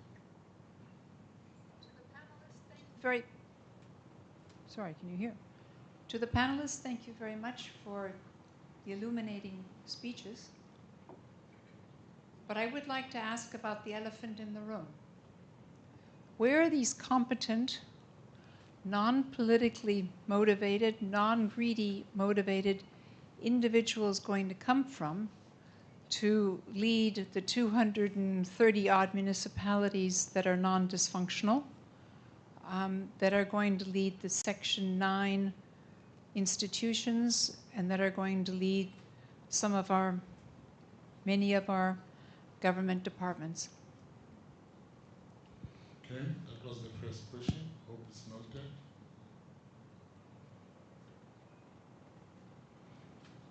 I think we're all privileged to be in this room this afternoon with the AG and the Minister together under one roof.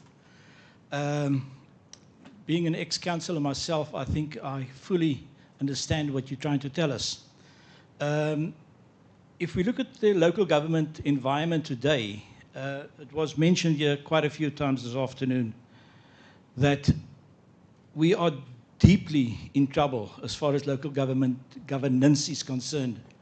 And one of the things that I think that we can do fairly easily, and that's why I'm glad the Minister and the AG is together, we can most definitely change our law very quickly where the Section 56s are appointed permanently. We desperately need municipal managers and city managers that know what they're doing, that are not shunted around every 5 years by the change, or even less, by the change of political parties. I live in a very well-operating municipality, Drakenstein, just down the road, but I also have an interest in a municipality in the Eastern Cape, where we have had 7 acting municipal managers in 5 years. And I know why that municipality's ceiling is falling in on the municipal manager's head. Please assist us in getting the law changed. I think it's not a big thing to do, but get proper, competent people employed to serve a term. Yes. Thank you. Thank you to all the speakers. You know, really your speeches and what you're talking about, it gives hope, and I think we need that.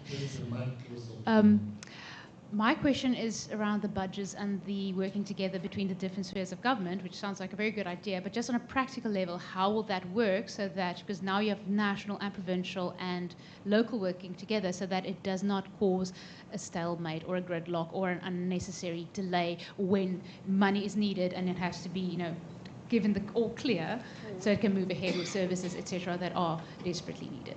Thank you. Okay. There was you there. Which mic? There. Which mic? There. Then I'll take my deputy, then will be last, then my deputy chair. And if questions are closed,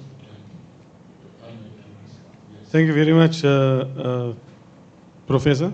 My name is Arlen Kluter. I'm from the University of the Free State, and we do research in local government. So I just come from a municipality where they've appointed us to assist in terms of looking at the work skills plan.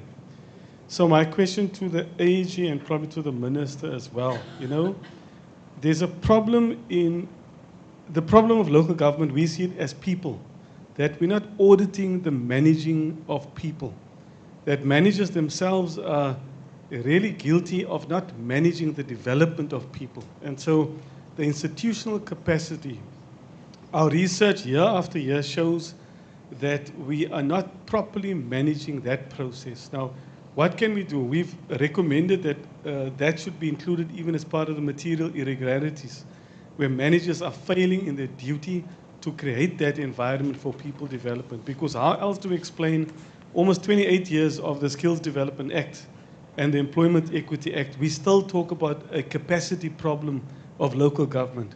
So the problem is not the law. You know, there's very enabling legislation.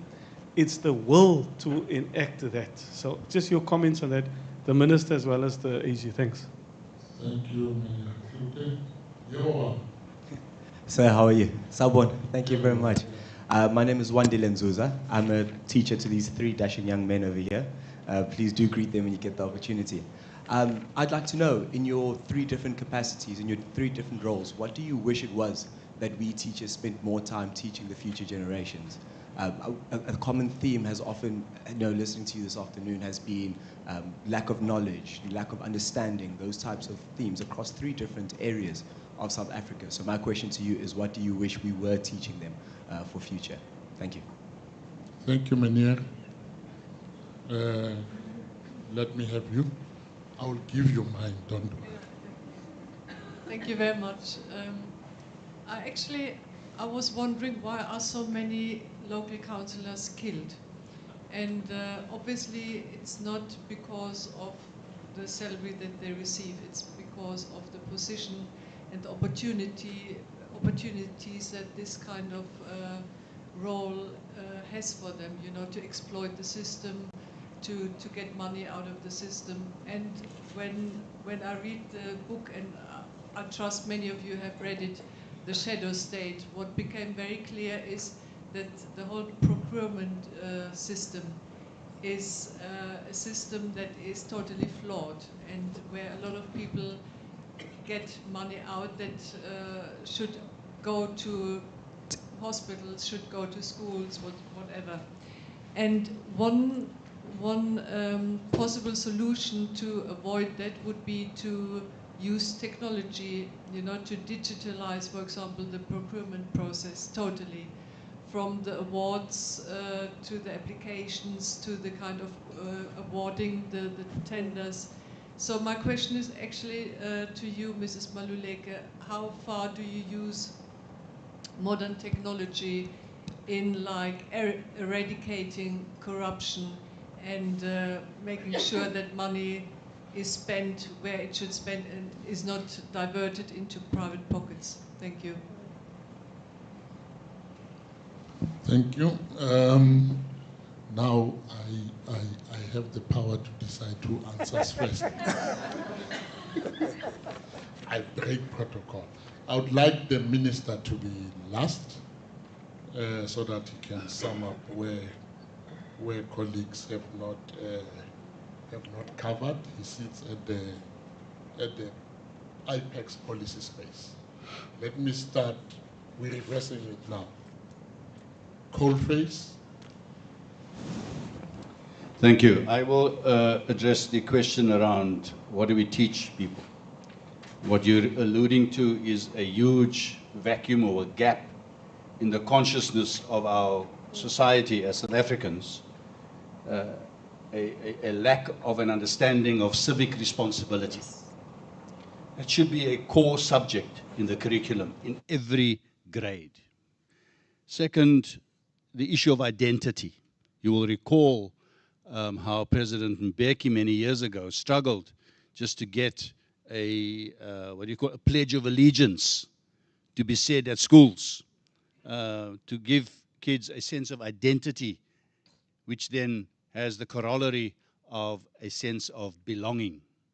So those would be the three things I would recommend, to be very direct around the curriculum adjustments that need to be made.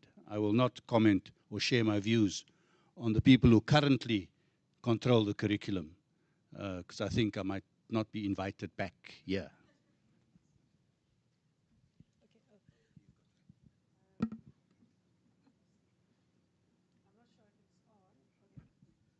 Try this one. Okay. Thank you. Quick answer to the one of the curriculum. I would agree civic responsibility. I would also add ethics. I worry that we don't spend enough time teaching that at the different levels, even up to university. Okay. I was saying that, yes, I agree civic responsibility is crucial to be taught.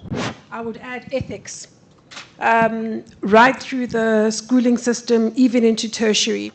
If you think about the problems we have, even technocrats like accountants and lawyers and engineers, if you taught them ethics, I think that would be a good thing. In terms of the technology, can I go ahead and answer that one? Yeah. I think it's a good idea. Trying to automate any of these processes would add controls, would also drive efficiency. But that can only work in an environment where the leadership prioritizes ethical conduct and drives consequence management when that is not evident. Many municipalities have got financial management systems that are automated, and those investments have been made. But what we find is that they are just as soon are being bypassed. And there's an Excel spreadsheet on the side, and there's some documents that are missing. So automation can help, but it can only help if there is a culture of ethical conduct, of discipline, of following up when things go wrong and acting on that. Otherwise, it'll never really pay off.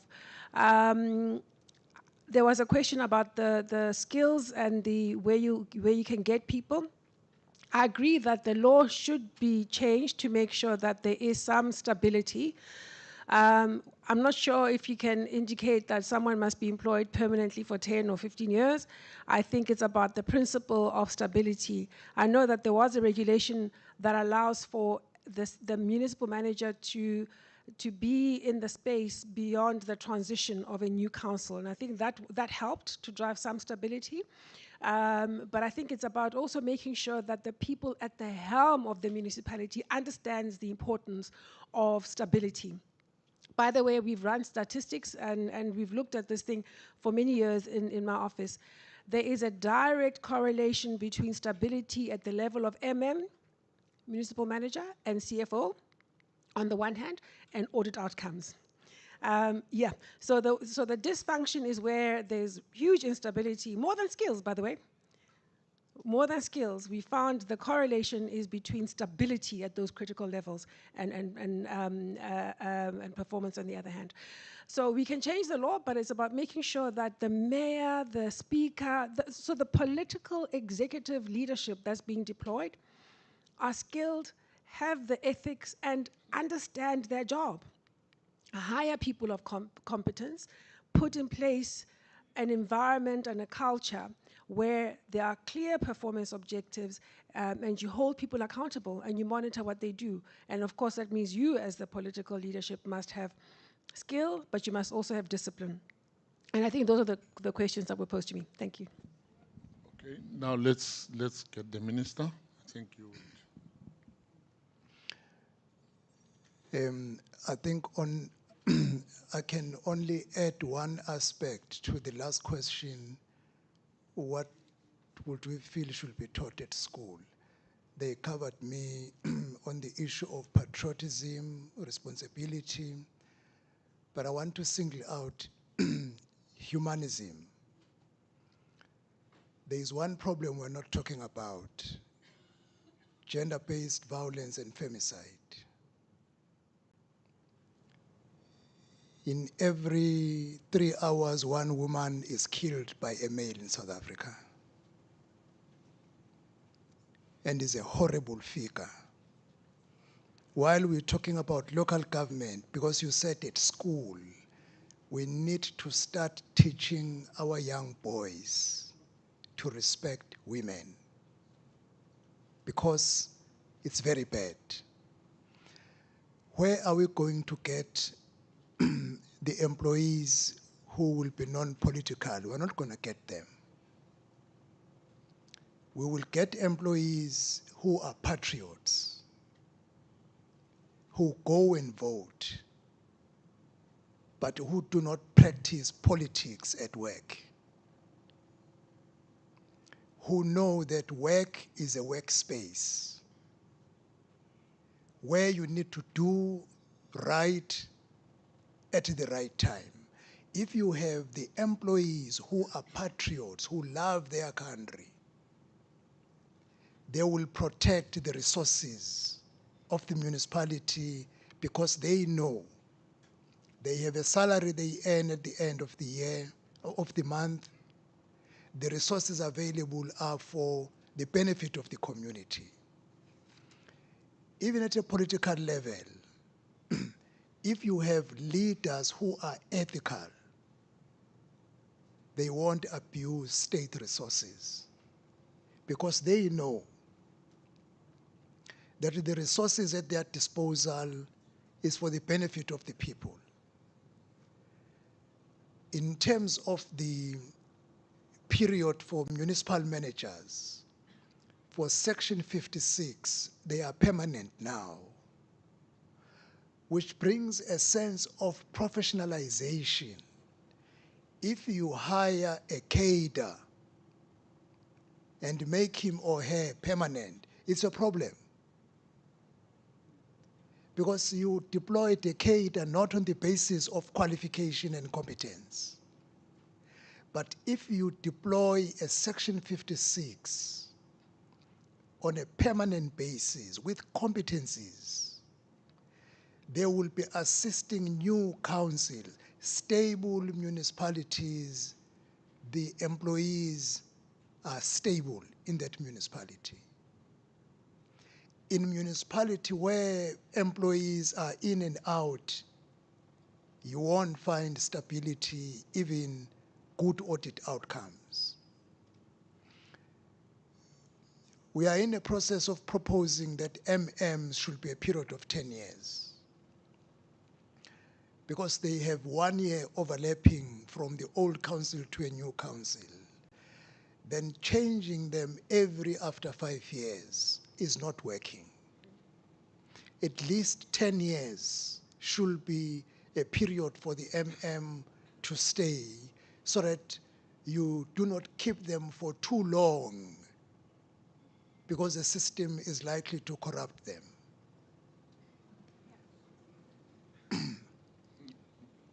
Yeah,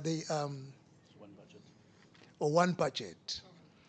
The concept of one budget does not necessarily mean that there will be one budget for all 3 spheres of government. It means it's a concept where the budgets for 3 spheres of government, because they all filter down, they are coordinated at a ground level.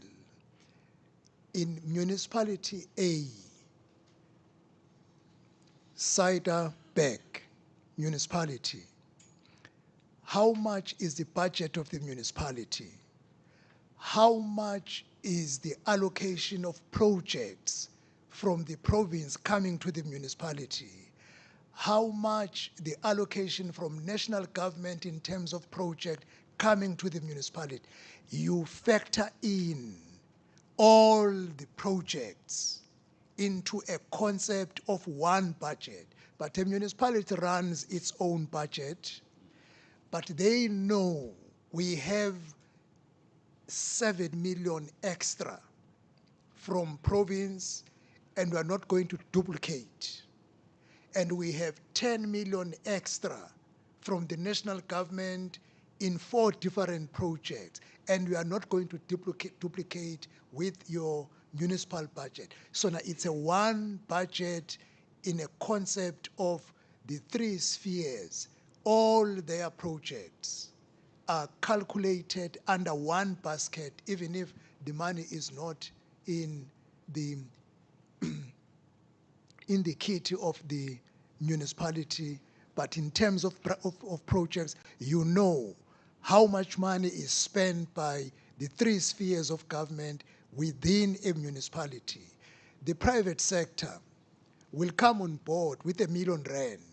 You include that R1 million in your calculation in terms of the money we are operating on in terms of budget in a municipality.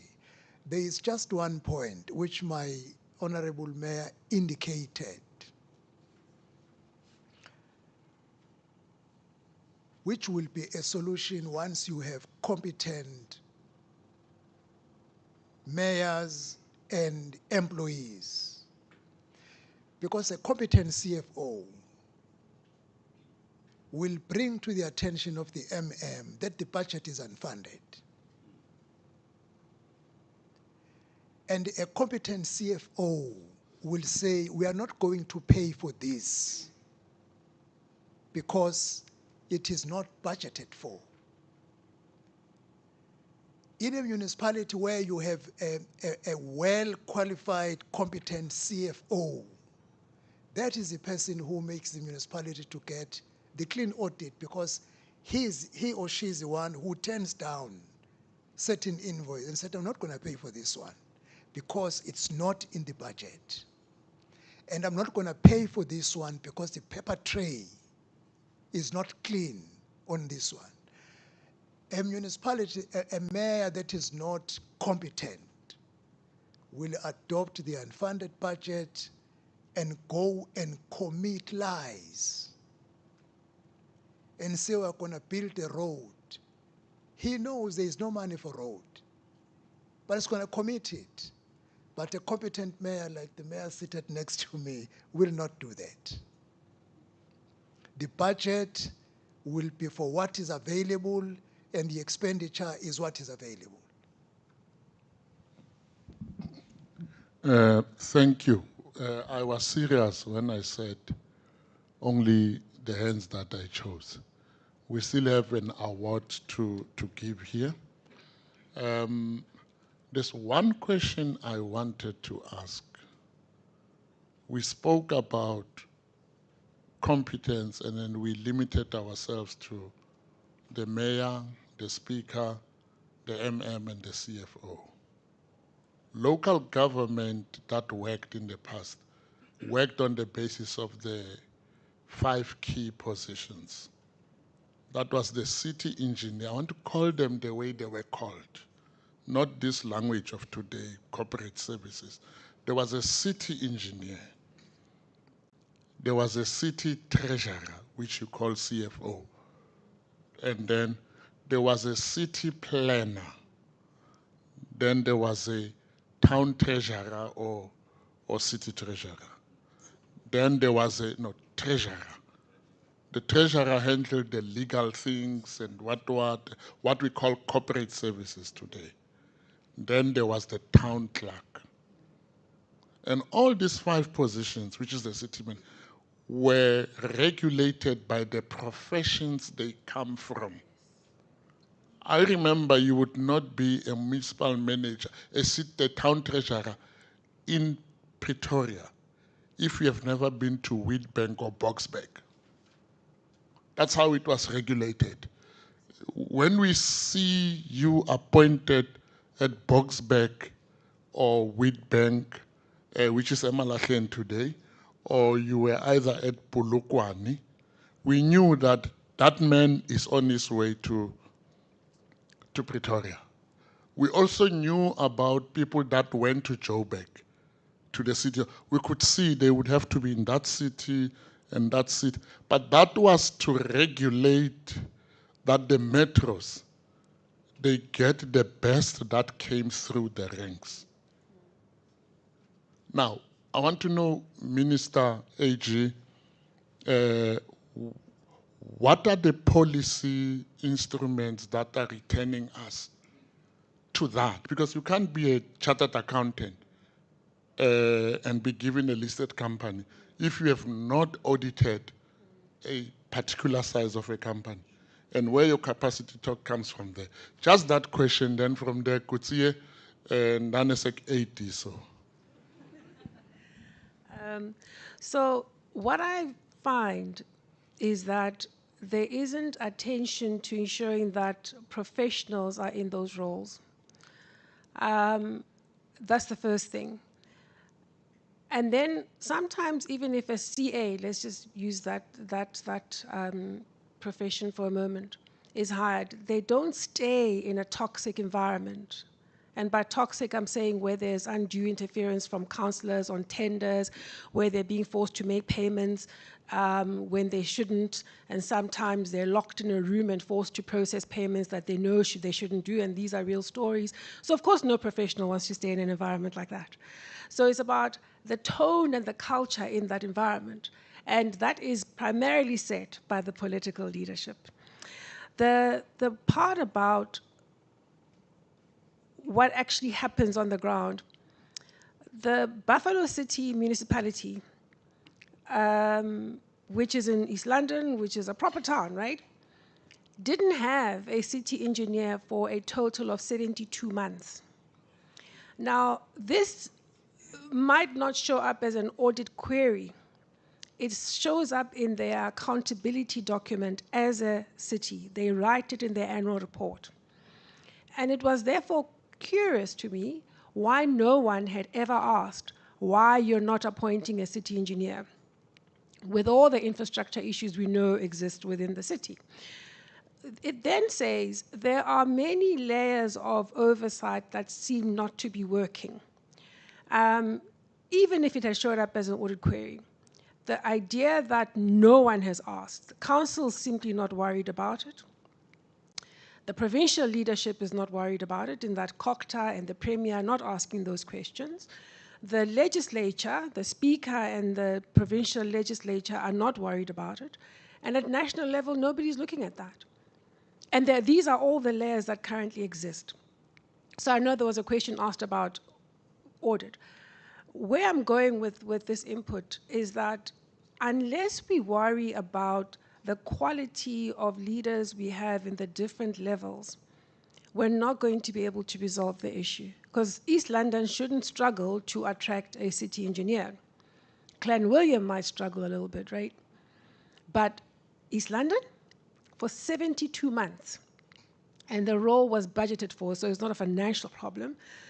It is a leadership question where nobody's worried about the critical things. We can look at policy. At the end of the day, it comes down to whom are we giving the responsibility to serve as a steward of public institution, and in many ways, a steward of our hopes and aspirations.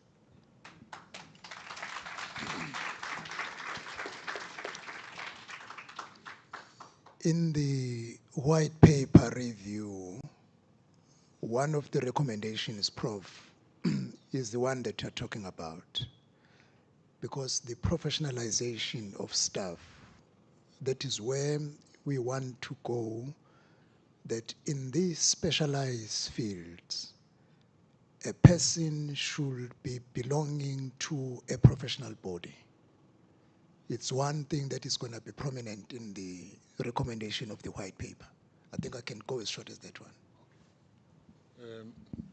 Thank you. Let us give them another round of applause and thank them for the insights they gave us. I have comfort that our country is properly audited, Ms. Maluleke. And I have comfort that the policy environment is in good hands, Minister Hlabisa. While he commented on the education, he has a teaching background.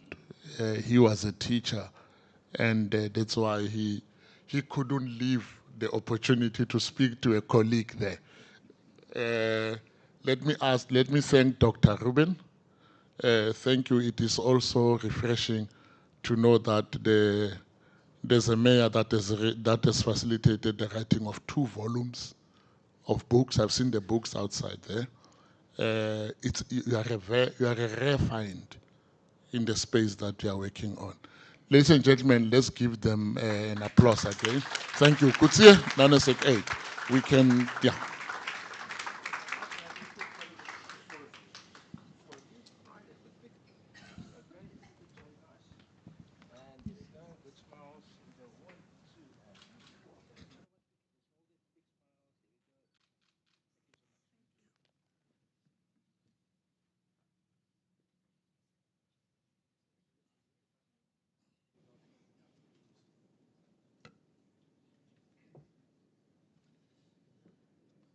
Prof. Lucky, thank you very much. You have 7 seconds left. Ladies and gentlemen, if you know Prof. Lucky Matabula, you will know that this afternoon he established the impossible. Thank you very much, Lucky. I was so worried when everybody started to talk about academic qualifications because that's his field. Ladies and gentlemen, we're going to look at a 1-minute video which will set the tone for what will happen hereafter, please. Both of the screens.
Now, the FW de Klerk Foundation, we've become like a family.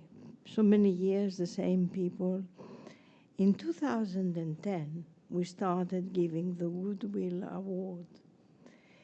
The award recognizes individuals, organizations that have exceptional contributions made to promoting goodwill, reconciliation, and unity among South Africans. The 2025 award is presented posthumously to Dr. Franklin Sonn in recognition of his lifelong service to South Africa and his outstanding contribution to an amazing approach to many spheres of society, from reconciliation and constitutional democracy. We in the foundation, we were talking about him, how much we wanted to award him that award, and then he passed away. So we arrived at the funeral, dumb spell, you know, because you were in our hearts. Dr. Sonn, he had a brave leadership, moral authority, and unwavering commitment to the common good were evident across education, business, diplomacy, and public life. He embodied the values of unity, transformation, and principled leadership that lie at the heart of this award. Through his life's work, Dr. Sonn helped shape more than a just an inclusive society in South Africa, leaving a legacy that continues to inspire. It is with deep respect and gratitude that the FW de Klerk Foundation honors his memory. Oh, the brother is there. Hello, sorry. If I may say something from my personal life, I met Dr. Sonn in 1993 in Oslo. I was waiting for the lift to come in the hotel. I went into the lift and there he was. I didn't know him, but he mesmerized me. What a wonderful, charismatic human being. Warm, kind, learned. He had it all. And you, my dear Joan, I got to know, you were always by his side in your elegant pace, always there in your elegant pace. Chrispin, Heather, Anna, I really feel for you being here, but he's here. So please, may we present you this award from the bottom of our hearts.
Chairperson of the FW de Klerk Foundation, Elita de Klerk, thank you very much for this opportunity, for the way you've received our family and for the support that you've offered us through our time of bereavement, your attendance at the funeral, but your messages to our family. We are really deeply grateful for your effort, your humanity and your care.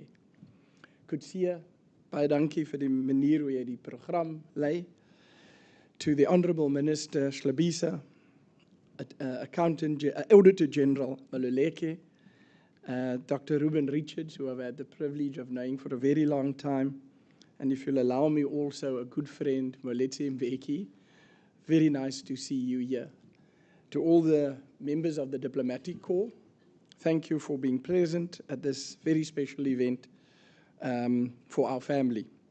Present here today to receive this award is my mother, Joan, my sister, Heather, my wife, Lisa, and my father's brother, Julian. We are honored and delighted to accept this award and recognition on behalf of our father, who passed away on the 15th of November and whose death has left a huge hole in our lives.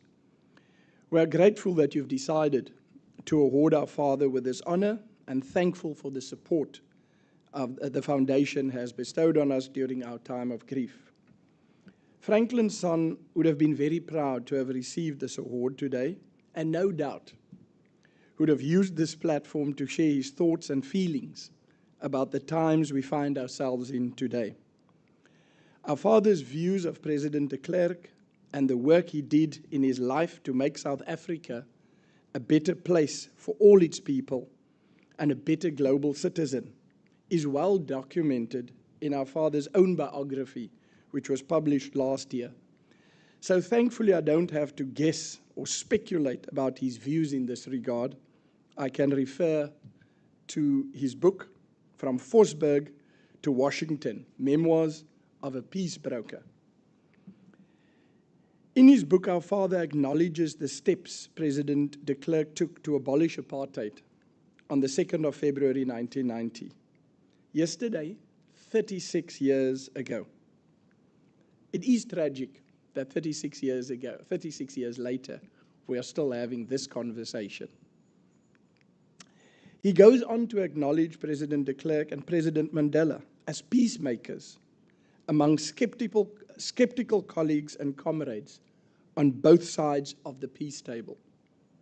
On page 62 of his book, he describes his time as ambassador to Washington, D.C., and recalls the unparalleled interest and appeal President de Klerk had in the United States of America as the U.S. still struggles with the establishment of a non-racial inclusive society where black and white accept each other as equals at all levels with an equal right to existence. He goes on to write, I was overwhelmed and proud to see the admiration de Klerk commanded. Given the socio-political dynamics, the Americans were eager to learn about the unprecedented behavior of a leader who had timeously realized that democracy must be given a chance and who voluntarily gave up his position of power. In regular conversations with my father, and those who knew him, you didn't have to guess what he was thinking. He was ready to tell you. And he was ready to tell you over and over so that you get it. And so in regular conversation with my father, I also remember how he privately and publicly acknowledged something that is forgotten about President de Klerk, that he voluntarily gave up nuclear weapons. President de Klerk's book, The Last Trek, A New Beginning, he also reflects on his relationship with my father, which validates some of the positions we hold. My reflection on the passage in his book is not to heap cheap praise on President de Klerk, Mrs. de Klerk, or the foundation, and the admirable work you do, but rather to make a broader point. Both President de Klerk and our father were peacemakers who for a period of time occupied different sides of the peace table.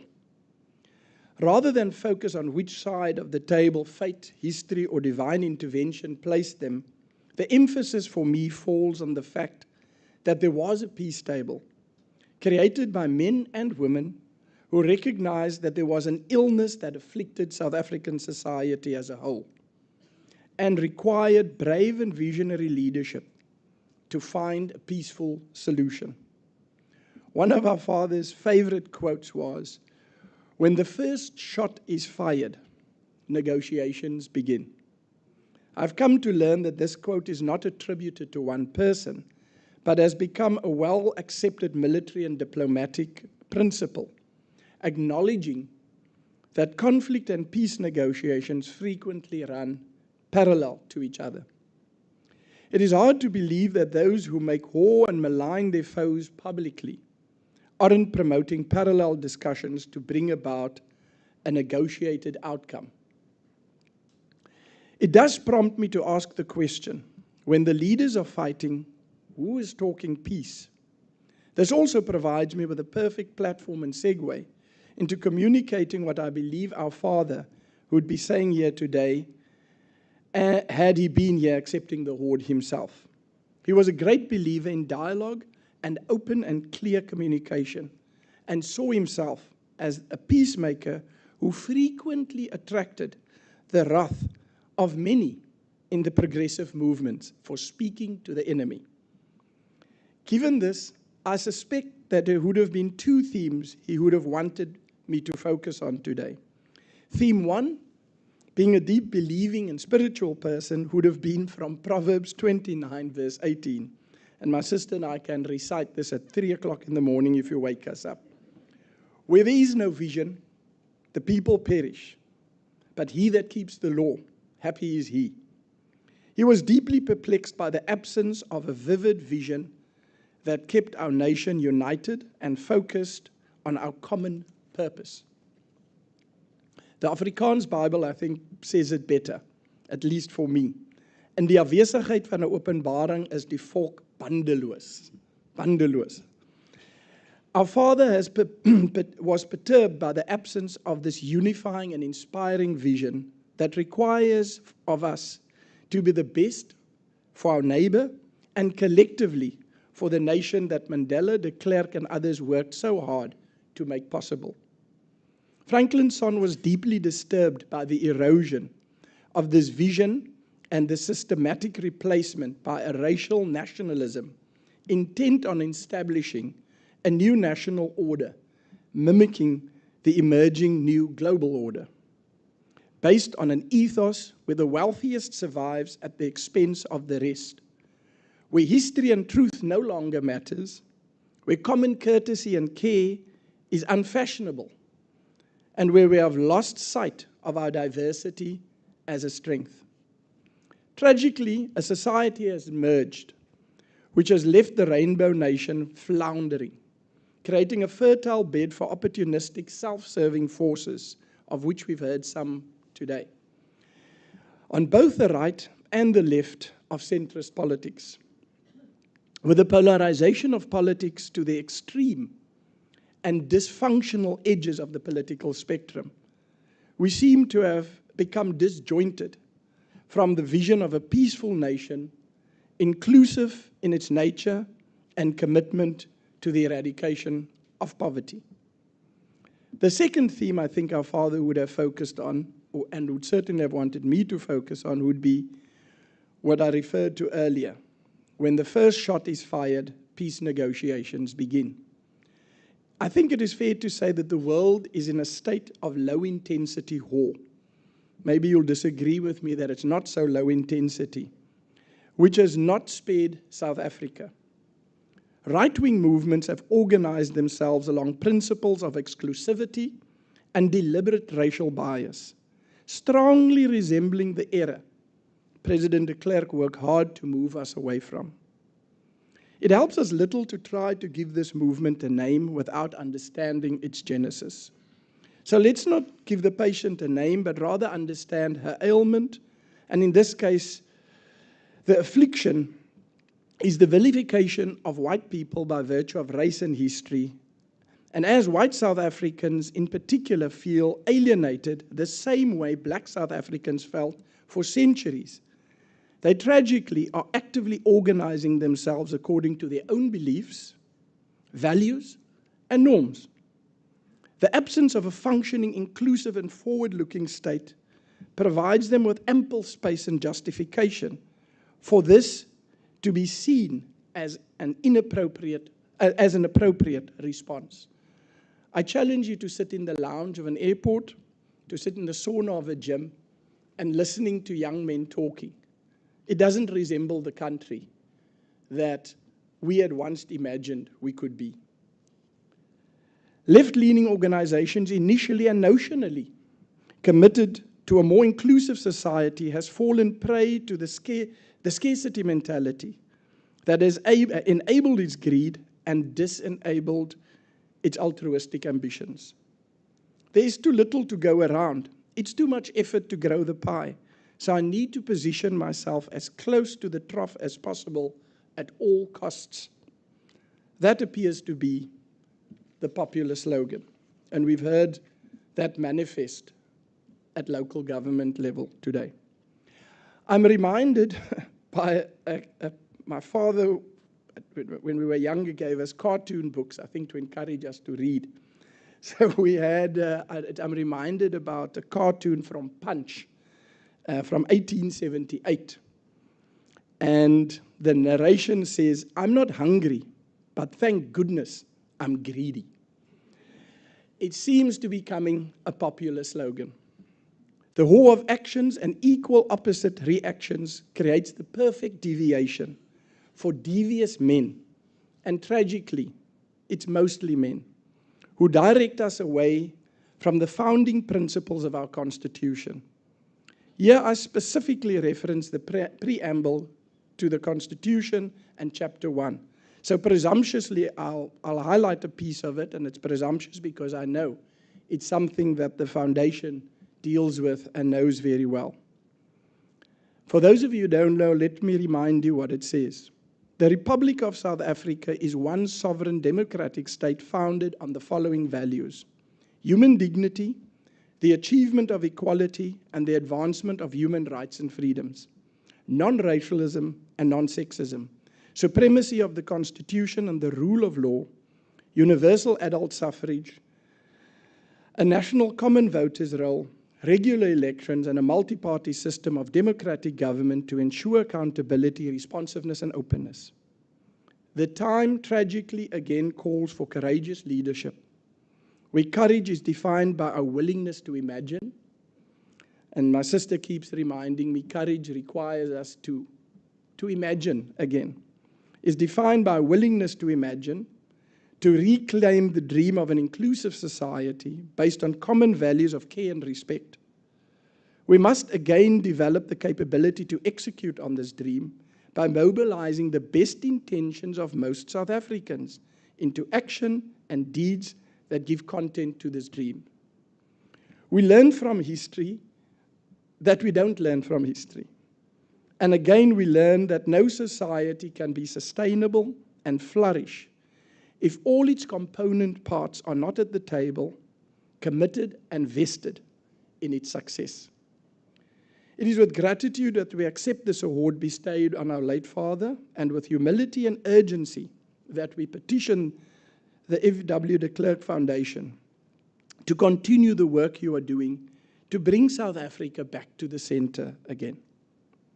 To set the table for peace, create an environment for the contestation of ideas that moves the entire society forward, to build a system where the best person for the job of serving is appointed, where the playing field is delineated by the provisions and prescripts of the Constitution, and where decency and care are restored as an essential feature of South African citizenry.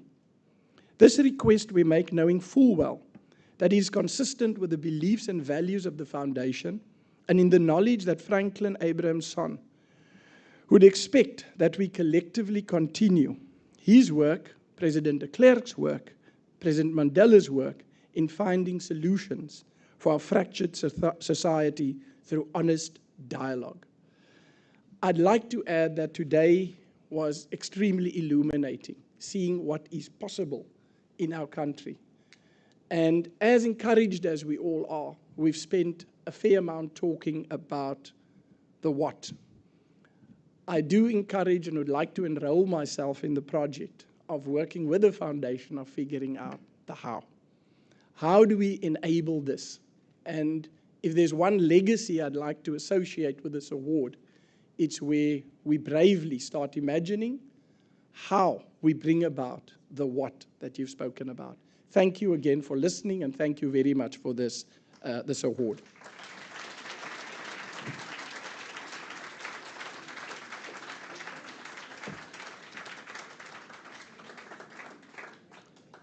Chrispin, can we get that commitment in writing, please? We'll come back to you on that one. You know, we have some senior witnesses around the table. Ladies and gentlemen, we came very close to the end of the program, and we have a troika in control of this event. Our chairperson, Elita de Klerk, our executive director, Christo van der Rede. I received a WhatsApp where he said, I cannot hear you. Christo, I hope you can hear me now. And Christina, our deputy chairperson. They conceptualized this, they worked through this, they compiled the program, and they put the resources together. Can we give the three of them a hand, please?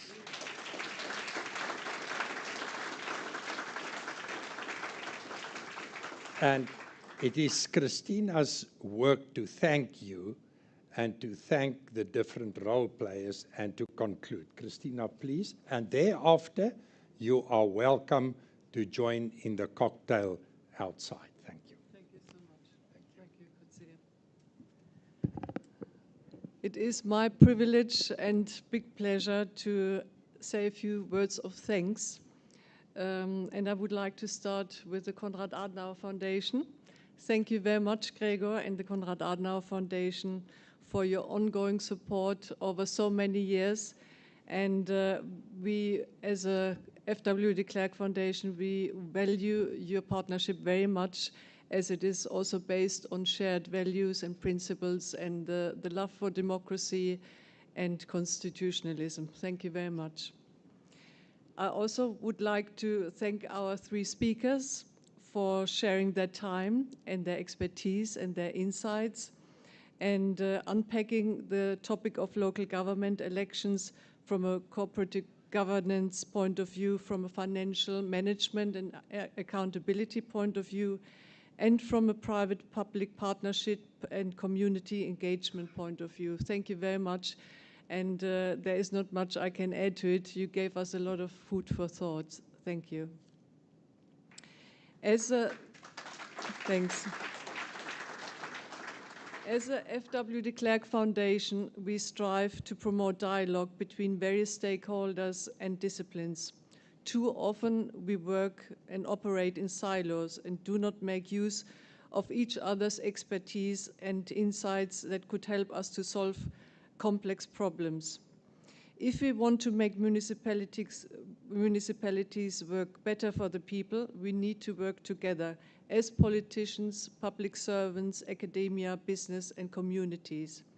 But it's not only our expertise that it's needed, it's also our integrity and our humanity. I think our three speakers, it was like a red like of thread throughout the speeches, that it's not only the intellect that we need in this country, we need the heart and we need integrity most of all.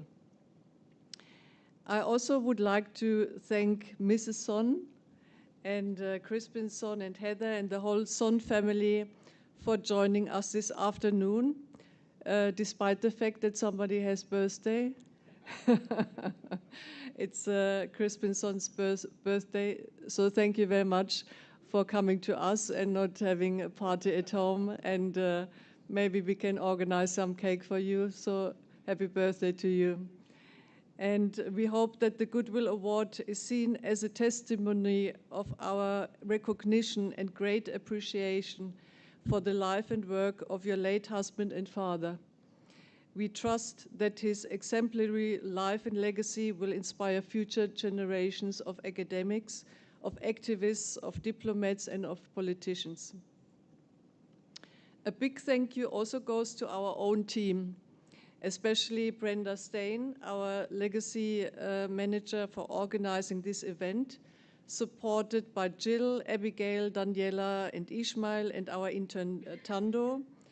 I personally always see it as a privilege and a pleasure to work with such a dedicated and great team of people. Thank you. I also would like to thank Elita and our board members for their wisdom and guidance, and always making sure we keep on track in promoting our quest to promote constitutional democracy and defending the Constitution. I also would like to thank Kotse Bester and Dr. Lucky Matebula for stepping in on behalf of Christo van der Rede, who unfortunately cannot be with us, but I'm sure Big Brother is watching us and listening to us. So yeah, we wish him a speedy recovery. We also would like to thank our friends from Wilde Paarde Yacht in Paarl for sponsoring the wine that we will enjoy after the function. And last but not least, I would like to thank you, the audience, in person and online, for joining us this afternoon and for taking an interest in the work that the Foundation is doing. As a non-profit organization, we depend on your moral support, but also on your financial support. And it is your generous financial support that keeps us going, and we hope you continue to do so. Thank you very much. And I would like now to invite you all for some drinks and snacks and some further conversations. Thank you very much.